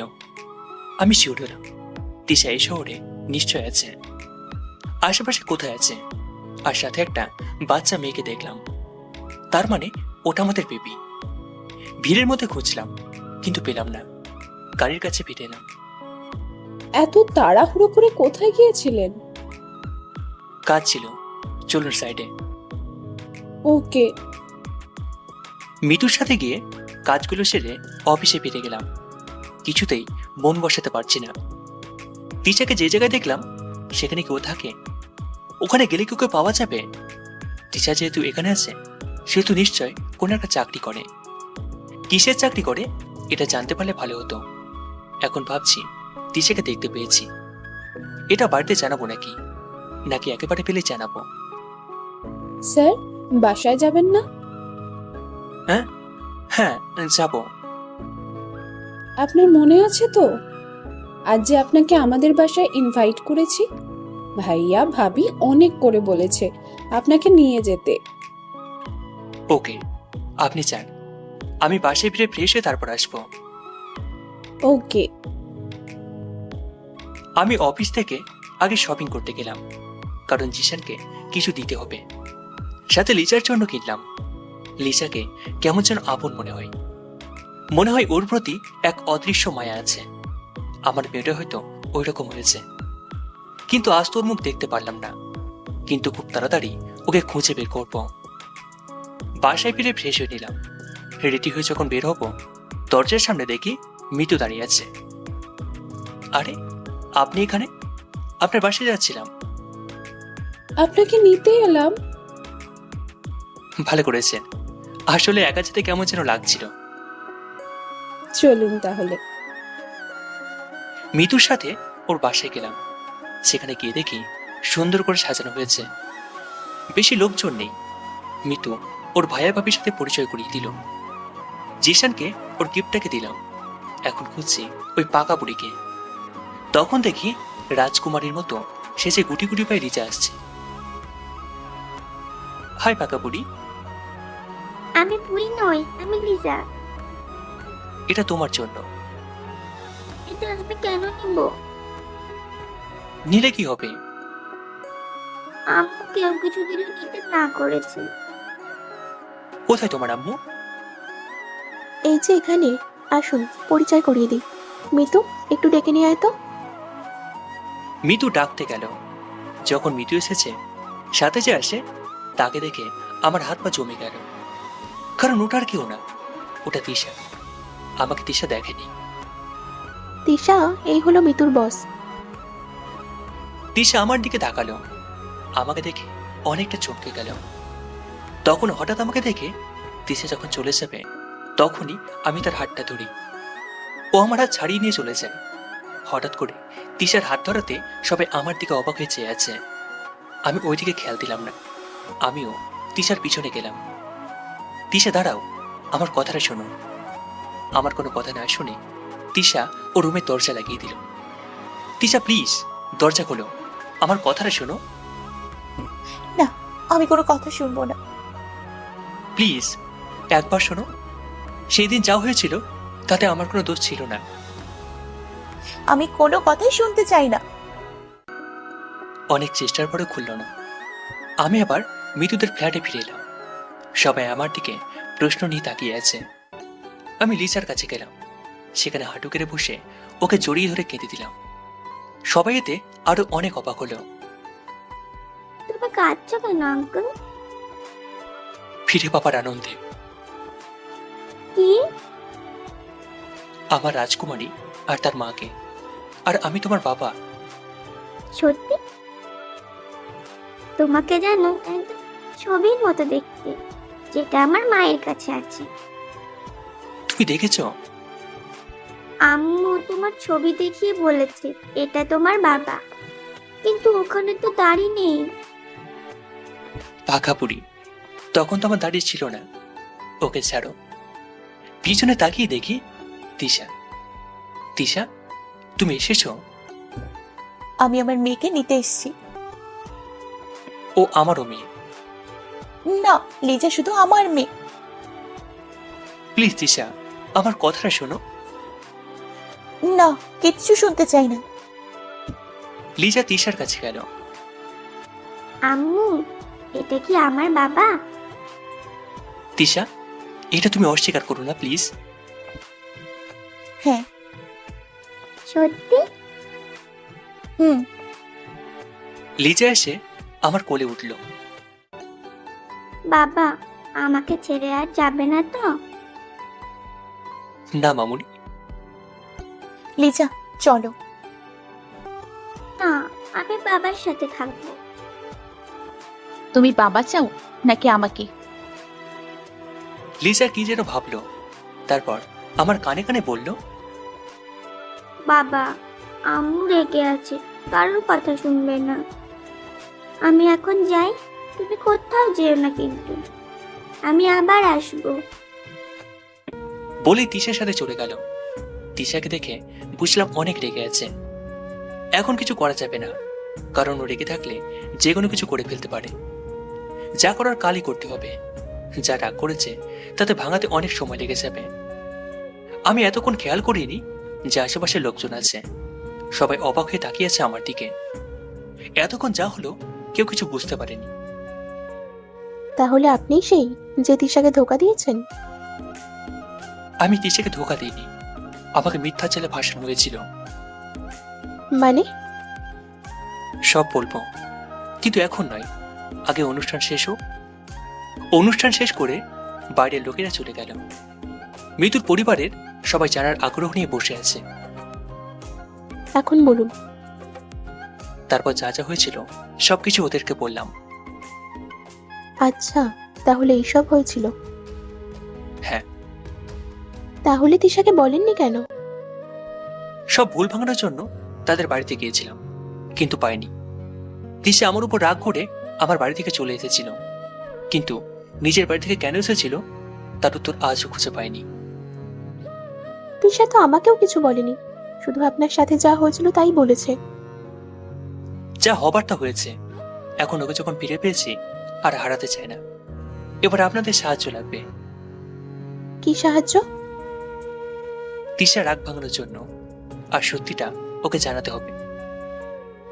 ওকে, আমরা সাহায্য করব, কিন্তু ও যেন জানতে না পারে যে আমরা আপনাকে সাহায্য করছি। ওকে, আজ আসি, কাল আসবো, আর কাল থেকে শুরু হবে।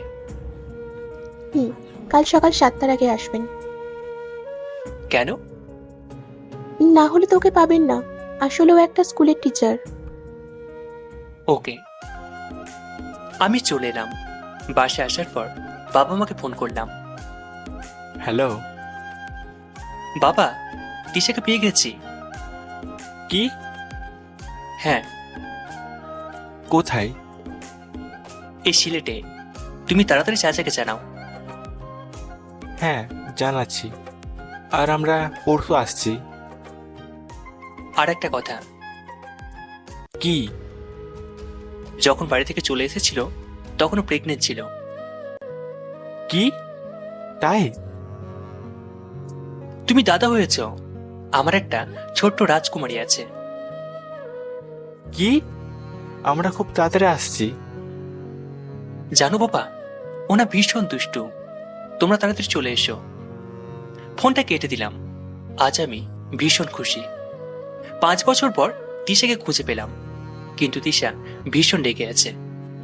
তার রাগ আমি ভাঙাবই, আর আমার সাথে ফিরিয়ে নিয়ে যাব, সাথে আমার রাজকুমারীকেও। তখন আবার চাচার বোন। সানি, তোর বাবা বলল তিশাকে খুঁজে পেয়েছিস? হ্যাঁ। আর আমি নাকি নানা হয়েছি? হ্যাঁ। কথাটা শোনার পর চাচা কেঁদে দিল, কারণ এত বছর পর মেয়ের খোঁজ পেয়েছে। এতে যে কোনো বাবাই কেঁদে দেবে, যেমনটা আমি কেঁদেছিলাম যখন জানতে পারলাম লিজা আমার মেয়ে। আমি কালই আসছি। হ্যাঁ, এসে পড়ো।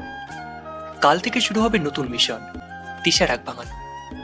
এখানে এসেই তিশাকে খুঁজে পেয়েছি। সকাল 6টা। তাড়াতাড়ি ঘুম থেকে উঠে তিশার ওখানে চলে গেলাম, কারণ ওর রাগ ভাঙাতে হবে। কলিং বেল বাজাতেই দরজা খুলে দিল। আপনি এখানে কেন এসেছেন? চুম্বকের আকর্ষণে। মানে?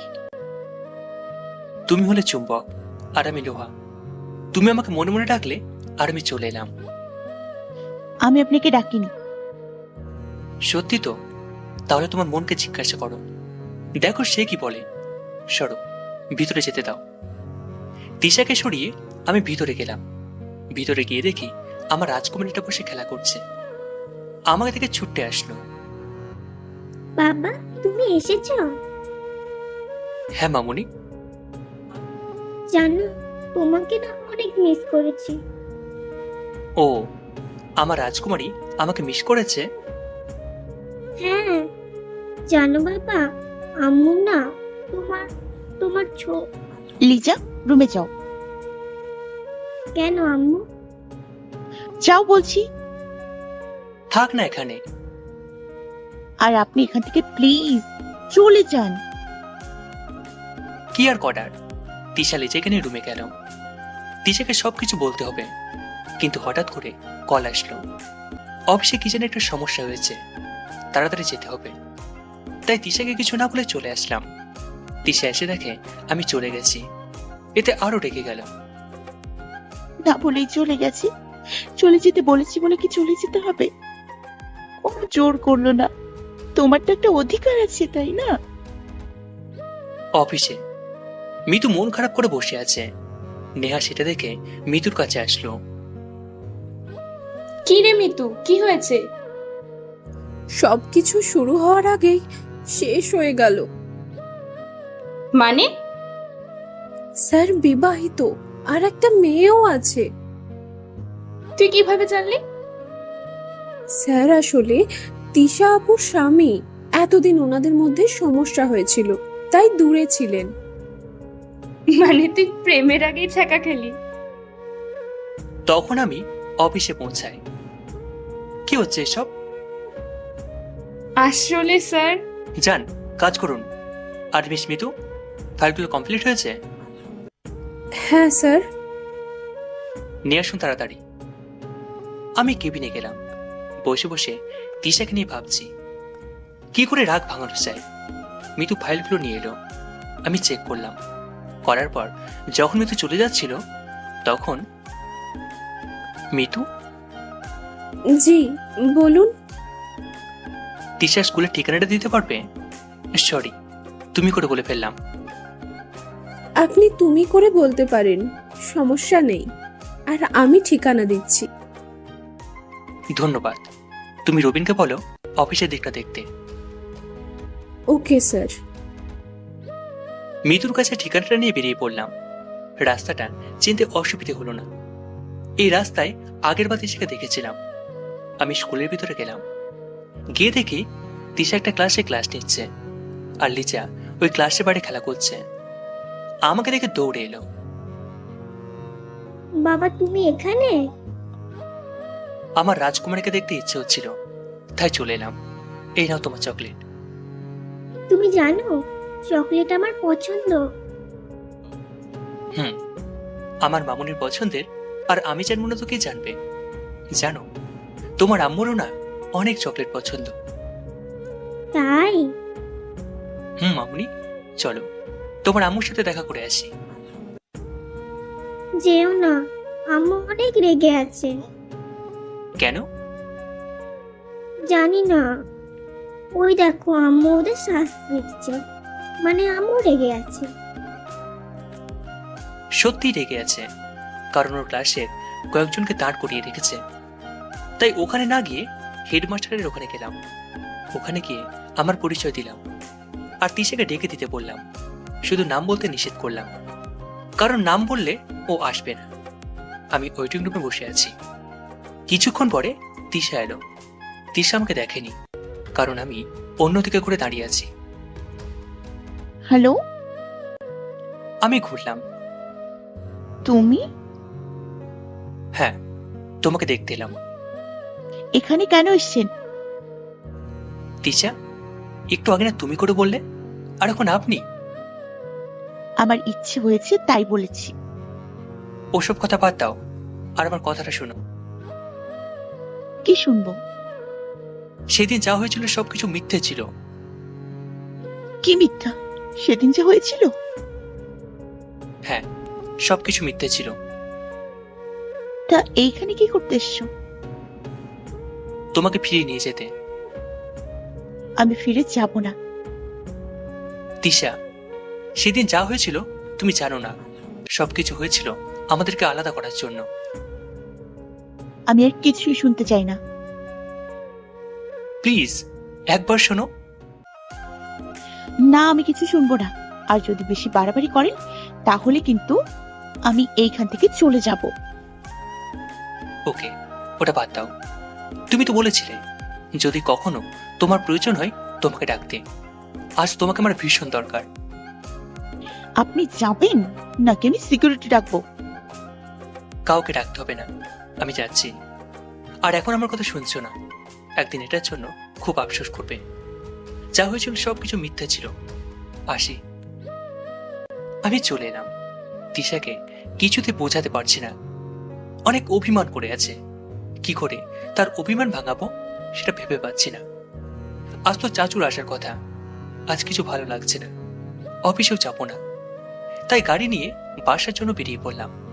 গাড়ি নিয়ে বাসায় ফিরছিলাম, তখন ফোন এলো। দেখি চাচু ফোন করেছে। হ্যালো চাচু। সানি, আমরা এসে গেছি। তোমার সাথে আর কে এসেছে? তোর চাচিও এসেছে। ও, তোমরা ওয়েট করো, আমি আসছি। চাচা চাচিকে আনার জন্য স্টেশনে গেলাম। চাচি এখন তার ভুলটা বুঝতে পেরেছে। এর জন্য রোজ কাঁদে, কিন্তু সেটা 5 বছর আগে বুঝতে পারলে এতগুলো সময় হারিয়ে যেত না। আমি সেখানে পৌঁছালাম। চাচু, কেমন আছো? ভালো, তুই কেমন আছিস? এতদিন ছিলাম না, কিন্তু এখন ভালো আছি, কারণ দিশাকে পেয়ে গেছি। দিশা এখন কোথায়? চাচা চাচির দিকে রাগী ভাবে তাকালো। চাচা আজও চাচিকে ক্ষমা করতে পারেনি। চাচু, চলো গাড়িতে সবকিছু বলি। গাড়ি চলতে থাকলো। দিশার সাথে সব ঠিক হয়ে গেছে? না চাচু, ও এখন অভিমান করেই আছে। তুই সবকিছু বলেছিস? না, বলতে পারিনি। তুমি তোকে জানো, যখন রাগ করে তখন কারোর কথা শোনে না। তা ঠিক। আর আমার নাতনি? ওর সাথে বিকেলে দেখা করাবো। এখন নয় কেন? তোমার মেয়ে আমাকে বেশিক্ষণ দেখা করতে দেয় না, তোমাদেরকে দেবে কিনা জানি না। একদম ঠিক বলেছিস। চাচা চাচিকে নিয়ে বাসায় এলাম। বাসায় ফিরে চাচা চাচিকে ফ্রেশ হতে বলে আমি খাবারের ব্যবস্থা করলাম। সবাই একসাথে খাবার খেলাম। এখন চাচা চাচিকে লিজের সাথে দেখা করাতে হবে, কিন্তু কিভাবে করাবো সেটা ভেবে পাচ্ছি না। পরে মিতুর কথা মনে হলো, একমাত্র ওই পারে লিজাকে নিয়ে আসতে, তাই ওকে ফোন দিলাম। Hello sir. তুমি এখন কোথায়? অফিসে। আজকে তোমার ছুটি, শুধু একটা কাজ করতে হবে। কিন্তু অনেক কাজ আছে যে। সেটা অন্যজনকে করতে বলো, আর বলো যে আমি করতে বলেছি। আচ্ছা স্যার, কাজটা কি? তুমি বাসায় ফিরে লিজাকে নিয়ে আমার বাসায় এসো। কেন স্যার? লিজা নানা নানি ওকে দেখবে। ওকে কি করে নিয়ে আসবো? তিশা আপু কি নিয়ে আসতে দেবে? তুমি বলবে জেসানা লিজাকে নিয়ে একটু ঘুরতে বেরোবো, এ বলে এখানে নিয়ে আসবে। ওকে স্যার, আমি দেখছি। চাচা চাচির সাথে লিজা দেখা করাতে পারলে ভালো হবে। আরো ভালো হবে যখন তিশার সাথে তাদেরকে দেখা করাতে পারবো। বিকালের দিকে লিজাকে নিয়ে আসলো। বিকেলে বসে চাচুর সাথে গল্প করছিলাম, তখন হঠাৎই কলিং বেলটা বেজে উঠল। দরজা খুলে দেখি লিজাকে নিয়ে এসেছে। লিজা এসে আমার কোলে উঠল। বাবা, তুমি কেমন আছো? এতক্ষণ ভালো ছিলাম না, কিন্তু এখন আমার মামুনি এসেছে, এখন ভালো আছি। আচ্ছা, এরা কে? এরা তোমার নানা নানি। লিজা ওর নানা নানির কাছে গেল। লিজাকে পেয়ে ওরা ভীষণ খুশি। আমি মৃদুর সাথে পরিচয় করিয়ে দিলাম। ওরা গল্প করতে ব্যস্ত, আর চাচাকে বেশ খুশি দেখতে পাচ্ছি। লিজাকে পেয়ে অনেক খুশি। কিছু সময় থাকার পর মিতু লিজাকে নিয়ে চলে গেল। লিজা যেতে চাচ্ছিল না, কিন্তু যতদিন তিশার অভিমান ভাঙাতে না পারি, লিজাকে বলে দিয়েছি ওর মাকে না বলতে, যে ও আমার কাছে এসেছিল। রাতে সবাই একসাথে খেলাম। কাল বাবা মা আসবে, তাদেরকেও নিয়ে যেতে হবে। তিশা লিজাকে ঘুম পাড়াচ্ছে আর বলছে, আচ্ছা আম্মু, তুমি বাবার ওপর কেন রাগ করে আছো? তোমার বাবা আমাকে অনেক কষ্ট দিয়েছিল, আর সরি বলেনি, তাই। যদি বাবা সরি বলে তাহলে মাফ করে দিবে, তাহলে আমরা আবার একসাথে থাকতে পারবো। হ্যাঁ। আম্মু, আমার যেমন বাবা আছে তোমারও বাবা আছে না? হ্যাঁ আছি। তাহলে কোথায়? আমাকে নিয়ে যাবে না? হ্যাঁ যাব। তোমার বাবা মা আমার কে হয়? তোমার নানা নানি। জিশানের মতো? হ্যাঁ। আচ্ছা এখন ঘুমো, কাল তো তাড়াতাড়ি উঠতে হবে। হ্যাঁ, কাল তো বলতে গিয়ে থেমে গেল, কারণ আমি লিসাকে মানা করেছি বলতে যে কাল ওর দাদু দাদিমা আসবে। কাল কি? ঘুমাও তো আম্মু। এই দুষ্টু, সবসময় দুষ্টুমি তাই না? পরের দিন বাবা মা এসে পড়েছে, তাই বাবা মাকে আনার জন্য আমি গেলাম। গিয়ে দেখি বাবা মা এসে পৌঁছে গেছে। কেমন আছিস? অনেক ভালো। তিশা কোথায়? মা, তুমি তো তোমার বৌমাকে জানোই, কারোর কথা শুনে না। এখনো কিছু ঠিক হয়নি। না বাবা, আমরা এসে গেছি, সব ঠিক করে দেব। তোমাদের কথা শুনবে, আমার কথা তো শুনতেই চায় না। চল এখনই। না বাবা, তিশা এখন স্কুলে আছে। স্কুলে কেন? তিশা এখানে একটা চাকরি করে। আগে বাসায় চলো, ফ্রেশ হয়ে নাও, তারপর যা করার করো। হ্যাঁ চল। বাবা মাকে নিয়ে বাসায় চলে এলাম। সবাই একসাথে বসে গল্প করছে। আজ হিসাবে সবাই তিশার ওখানে। তিশাকে সবকিছু সত্যি কথা বলতে, আর আমি জানি তিশা বাবা মা কারোর কথা অমান্য করবে না। তারপর সবকিছু ঠিক হয়ে যাবে আগের মতো। সন্ধ্যায় সবাইকে নিয়ে তিশার ওখানে যাচ্ছি। ওখানে পৌঁছানোর পর সবাইকে ভিতরে যেতে বললাম। আমি গেলাম না। বাবা বারবার করে যেতে বলল, কিন্তু সাহস হলো না। এখন শুধু অপেক্ষা কি হয়। জানি না কি হবে, কিন্তু যা হবে তা ভালোর জন্যই হবে। অনেকক্ষণ ধরে বসে আছি, ভিতরে কি চলছে কিছুই জানতে পারছি না। কিছুক্ষণ পরে বাবার ফোন এলো। ফোনটা ধরলাম। হ্যালো বাবা। হ্যাঁ, উপরে আয়। তিশাকে সবকিছু বলেছ? তুই আগে উপরে আয়, তারপর সব বলছি। কোনো সমস্যা হয়েছে? এখানে আসলেই বুঝতে পারবি। বুকে অসীম সাহস নিয়ে যাচ্ছি, তবু ভয় হচ্ছে। অবশেষে সব কথা দূর করে পৌঁছালাম। ভিতরে গিয়ে দেখি সবাই বসে আছে। তিশা কিছুটা কেঁদেছে মনে হচ্ছে, হয়তো সবাইকে ফিরে পাওয়ার জন্য, নাকি অন্য কারণ আমার জানা নেই। আমি যেতেই, নে তোর অপরাধী, তোর সামনে তুই বিচার কর। তিশা আমার দিকে এগিয়ে আসছে আর ভয় করছে। মনে মনে বলছি, মা, কার কাছে তোমার এই ছেলেকে ছেড়ে দিলে আমার 12টা বাজিয়ে ছাড়বে। এখন তিশার চোখ দেখে মনে হলো সে অনেক রেগে আছে। চোখ দিয়ে অগ্নিগিরি লাভা বেরোচ্ছে, যা আমাকে পুড়িয়ে দেবে। তিশা এসে আমার হাতটা ধরল, টানতে টানতে বেডরুমের মধ্যে নিয়ে গেল। আসার সময় দেখলাম আমার রাজকুমারীটা নানা নানি দাদা দাদিকে পেয়ে ভীষণ খুশি। কিন্তু আমার কি হবে এখন সেটাই ভাবছি। তিশা বেডরুমে নিয়ে এসে দরজাটা বন্ধ করে দিল। দরজা বন্ধ করে আমার কাছে এসে একটা মিষ্টি থাপ্পড় দিল। মারলে কেন? আগে বলিসনি কেন? কি বলিনি? যা ছিল সব মিথ্যে ছিল। তোমাকে অনেকবার বলার চেষ্টা করেছি, কিন্তু তুমি কখনোই আমার কথা শুনতে চাওনি। আজ থেকে শুনবো। 5 বছর আগে শুনলে এত কষ্ট পেতে হতো না। সেদিন যা পরিস্থিতি ছিল তুমি বুঝবে না। তোমার ভালোবাসায় বিশ্বাস ছিল না? ছিল তো। তাহলে অবিশ্বাস করেছিলে কেন? সেদিন যা হয়েছিল সেটা শুনে তোমাকে হারানোর ভয়ে মাথা ঠিক ছিল না। তুমি তো বলতে পারতে। বলার সুযোগ দিয়েছিলে, তার আগেই তো কোথায় চলে গেলে বুঝতে পারলাম না। এতক্ষণ জড়িয়ে ধরেছিল, কিন্তু আমাকে ছেড়ে দিয়ে বিছানায় গিয়ে বসলো। আমি গিয়ে ওর পাশে বসলাম আর হাতটাকে ধরলাম। সেই দিন না হয় আমার উপর রাগ করে আমার বাড়ি থেকে চলে এসেছিলে, কিন্তু তোমার বাড়ি থেকে কেন চলে এসেছিলে? তিশা হাতটা আরো শক্ত করে ধরে বলতে শুরু করলো, সেদিন কেন ওর বাবার বাড়ি থেকে চলে এসেছিল।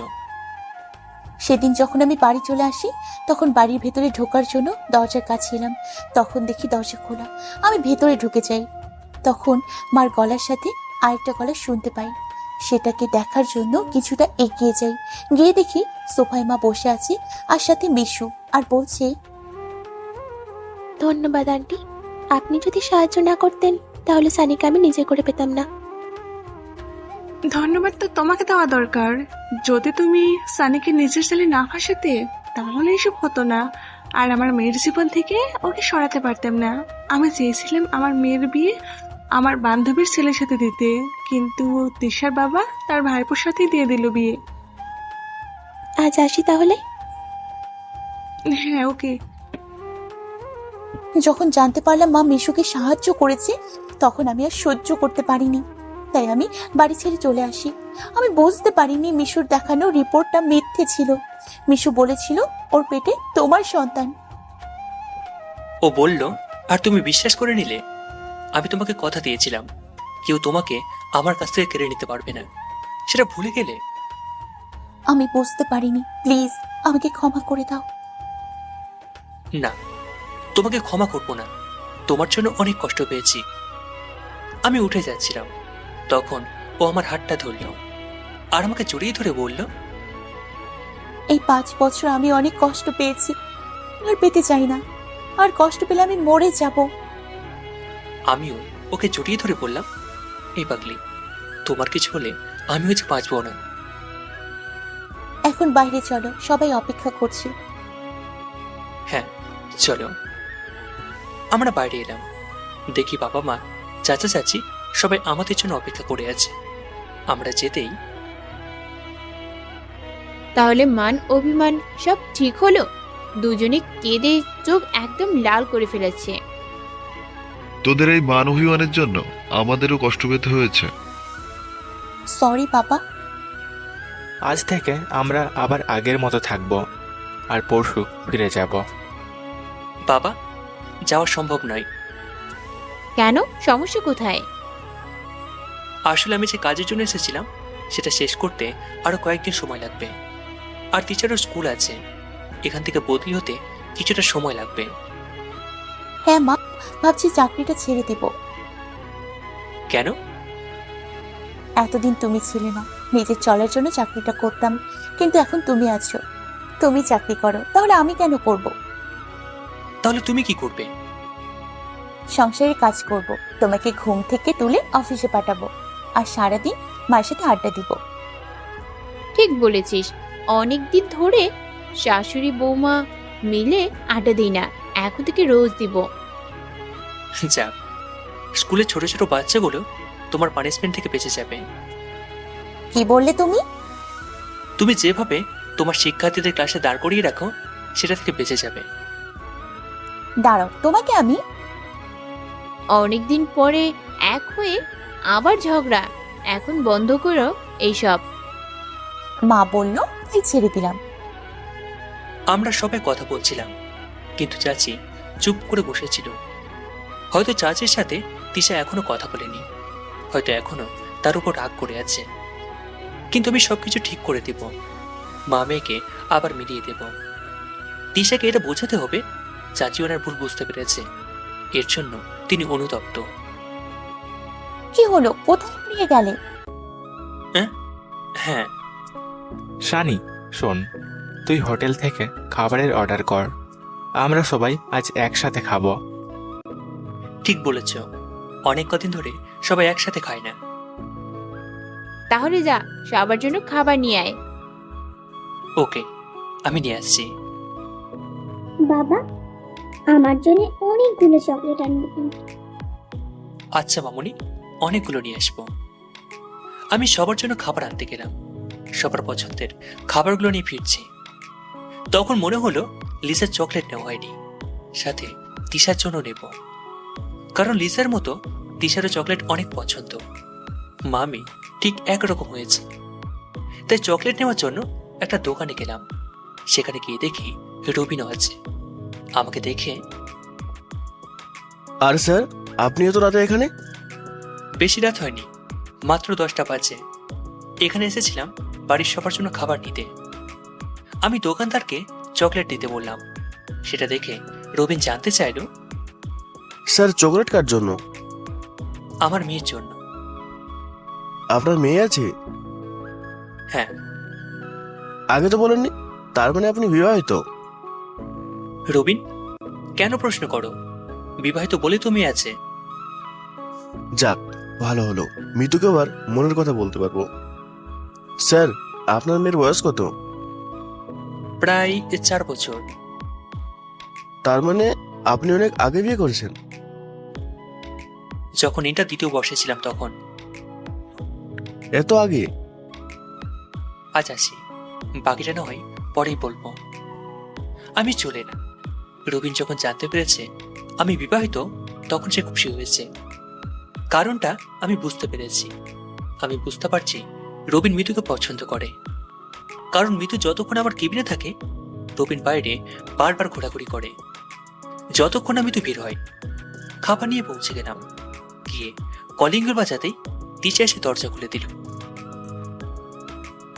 এত দেরি করলে যে? চকলেট আনতে দেরি হয়ে গেল। খাবারগুলো নিয়ে ভিতরে গেলাম। বাবা, আমার চকলেট। এই নাও। এত চকলেট? কিন্তু এত চকলেট খেলে মা বকবে না? আমি তো আছি, আর আমি তোমার আম্মুকে ঘুষ দেব, তাহলে তোমাকে কিচ্ছু বলবে না। কি দেবে? তোমার আম্মু চকলেট অনেক পছন্দ করে, তাই চকলেট দিলে তোমার আম্মু তোমাকে কিচ্ছু বলবে না। বাবা মেয়ে কি কথা বলে এত ফিসফিস করে? না, কিছু না তো আম্মু। বলেই দৌড়ে চলে গেল। আমি তিসের হাতে ওর জন্য আনা চকলেটগুলো দিলাম। মনে রাখার জন্য ধন্যবাদ। আমার ধন্যবাদ দিতে হবে না, চকলেটের বদলে আমাকে অন্য কিছু দিতে হবে। কি? যা আগে রোজ সকালে একটা করে দিতে। তুমি না, চলো সবাই বসে আছি। সবাই একসাথে খেলাম। খাওয়ার পর সবাই খুবই ক্লান্ত, ঘুমিয়ে পড়া দরকার। কিন্তু তিশার ফ্ল্যাটে বেড মাত্র 2টো, তাই বাবা মা আর চাচা চাচি আমার ফ্ল্যাটে চলে গেল। আজ অনেক সময় পর আমরা একসাথে হয়েছি।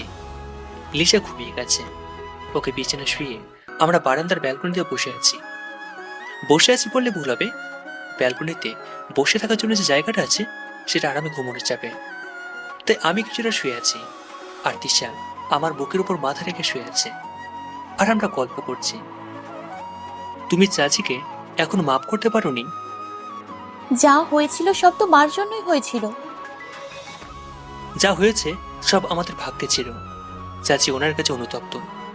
তুমি চলে আসার পর উনি অনেক কেঁদেছে। প্লিজ ওনাকে মাফ করে দাও। ওকে, ভাবো। ভাবলে হবে না। তুমি খেয়াল করেছো এখানে আসার পর থেকে চাচি একটাও কথা বলেনি। তুমি কাল সকালেই ওনার সাথে কথা বলবে। ওকে। আচ্ছা তিশা, যদি এটা জানতে না পারতে যে আমি নির্দোষ, তাহলে কি বাকি জীবনটা আমাকে ঘৃণা করতে? আমি তোমাকে কখনো ঘৃণা করিনি, না আর করব। তাহলে সেদিন চলে এলে যে? আমি চেয়েছি তুমি সব সময় ভালো থাকো। যখন বুঝতে পারলাম তুমি মিশুর সাথে ভালো থাকবে, তাই তো চলে এসেছিলাম। তুমি কি করে ভাবলে যে তোমাকে ছাড়া আমি ভালো থাকবো? সরি, আর হবে না। হতে দিলে তো।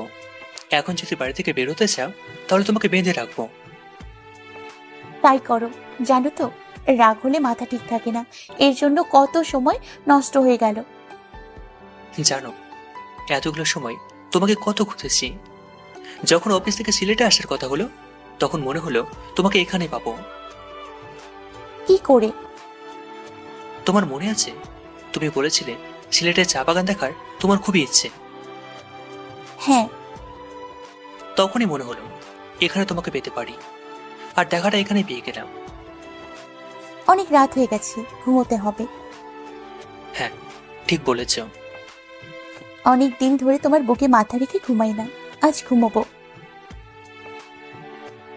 তারপর ঘুমিয়ে গেলাম। সকালে উঠে সবাই আবার এলো। সবাই অনেক মজা করছে, কিন্তু চাচি এক জায়গায় বসে আছে। আমি তিশাকে চাচির কাছে নিয়ে গেলাম। তিশা চাচির মাঝে অভিমানের পালাটা শেষ করে দিলাম। একজন আরেকজনকে জড়িয়ে ধরে অনেক কাঁদলো। মামির মাঝে অভিমানের পালাটা শেষ হলো। অফিস থেকে ছুটি নিয়েছিলাম।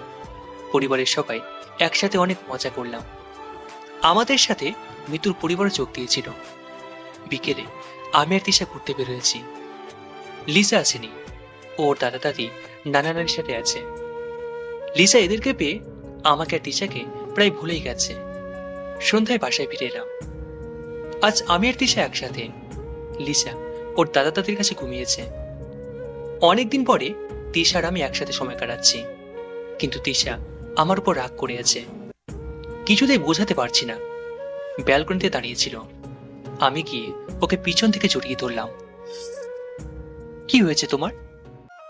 কিছু হয়নি। কিছু তো হয়েছে নিশ্চয়, নয়তো তুমি এত রাগ করতে না।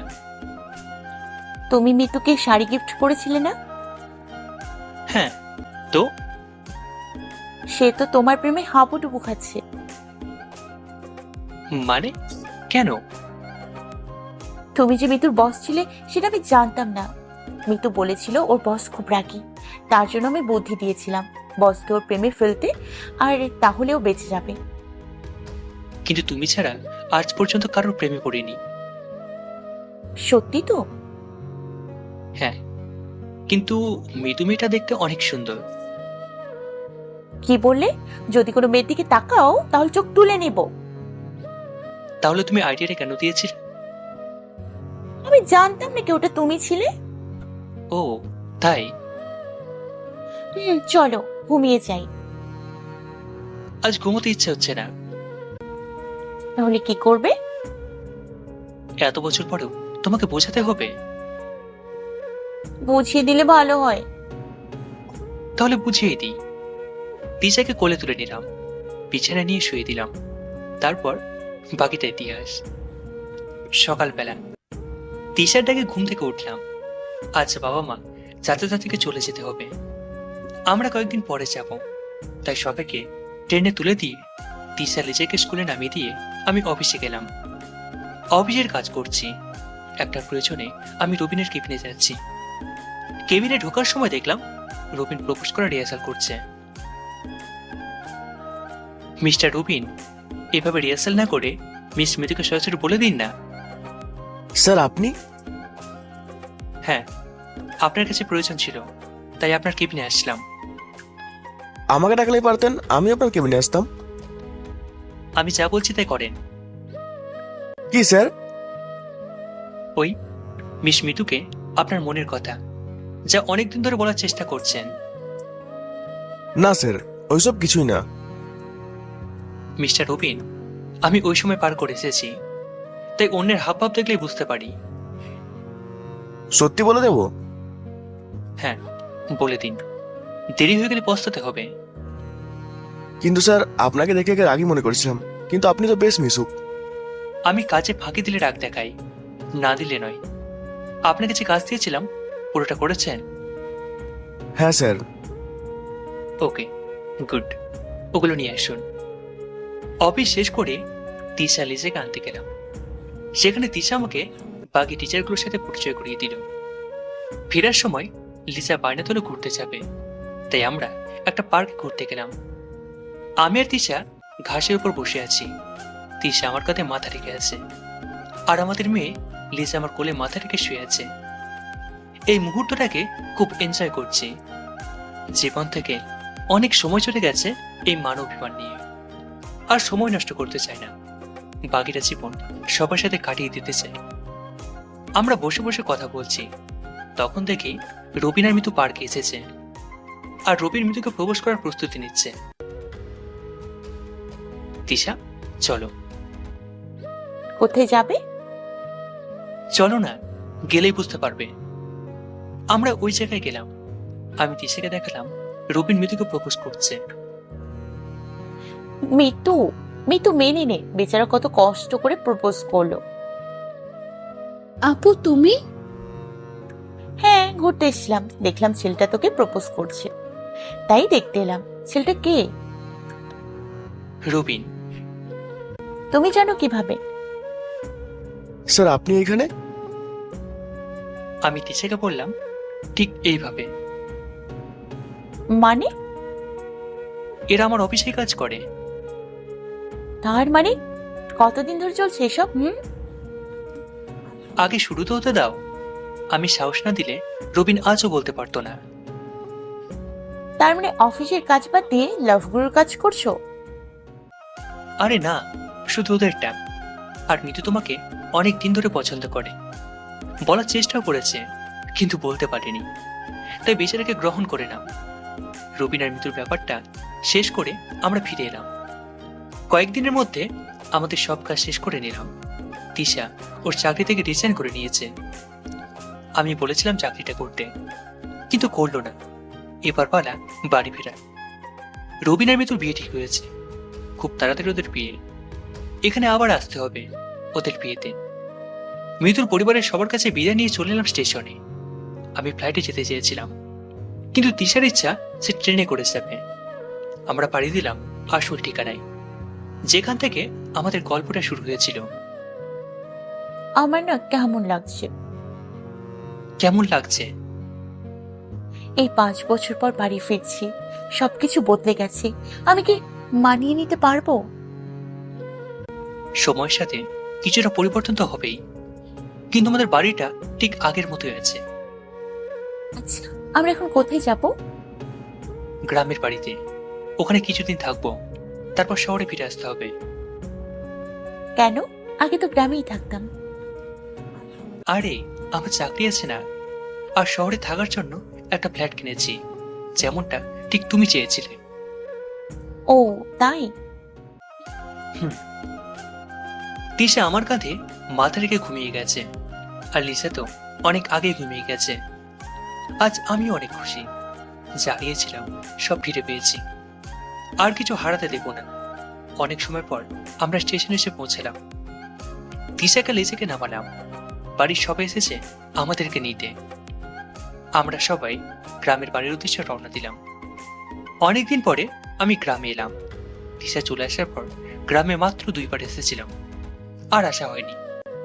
বাবা মা আসলেও আমি আসিনি। আমি আবার আগে বাবা মাকে একটা কথা বলেছিলাম, হয়তো সেটা করে রেখেছে। তিশা জানে না তিশার জন্য সামনে একটা সারপ্রাইজ অপেক্ষা করছে।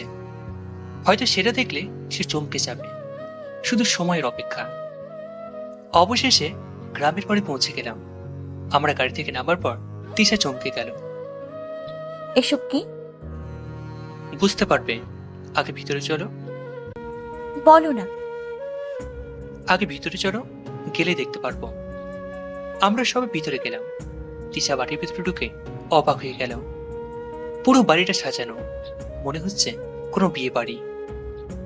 প্লিজ বলো না, এগুলো কি? তুমি রুমে চলো, ফ্রেশ হয়ে নাও, তারপর সবকিছু বলবো। আমরা রুমে গেলাম। রুমটা তো আগের মতোই আছে। আমিও তো ঠিক আগের মতোই আছি। এই রুমে অনেক স্মৃতিতে পরিপূর্ণ। তাহলে কি করে রুমটা বদলাতে দিই বলো? হ্যাঁ, শুধু মাঝখানে কিছু সময় নষ্ট হয়ে গেছে। যা চলে গেছে সেটা তো আর ফিরে পাওয়া যাবে না, কিন্তু এখন থেকে বাকিটা সময় একসাথে চলবো। এখন সব থাক, আগে ফ্রেশ হয়ে নাও। আমরা ফ্রেশ হয়ে নিলাম। তারপর তিশাকে নিয়ে রুমের বাইরে এলাম। সেখানে সবাই অপেক্ষা করছে।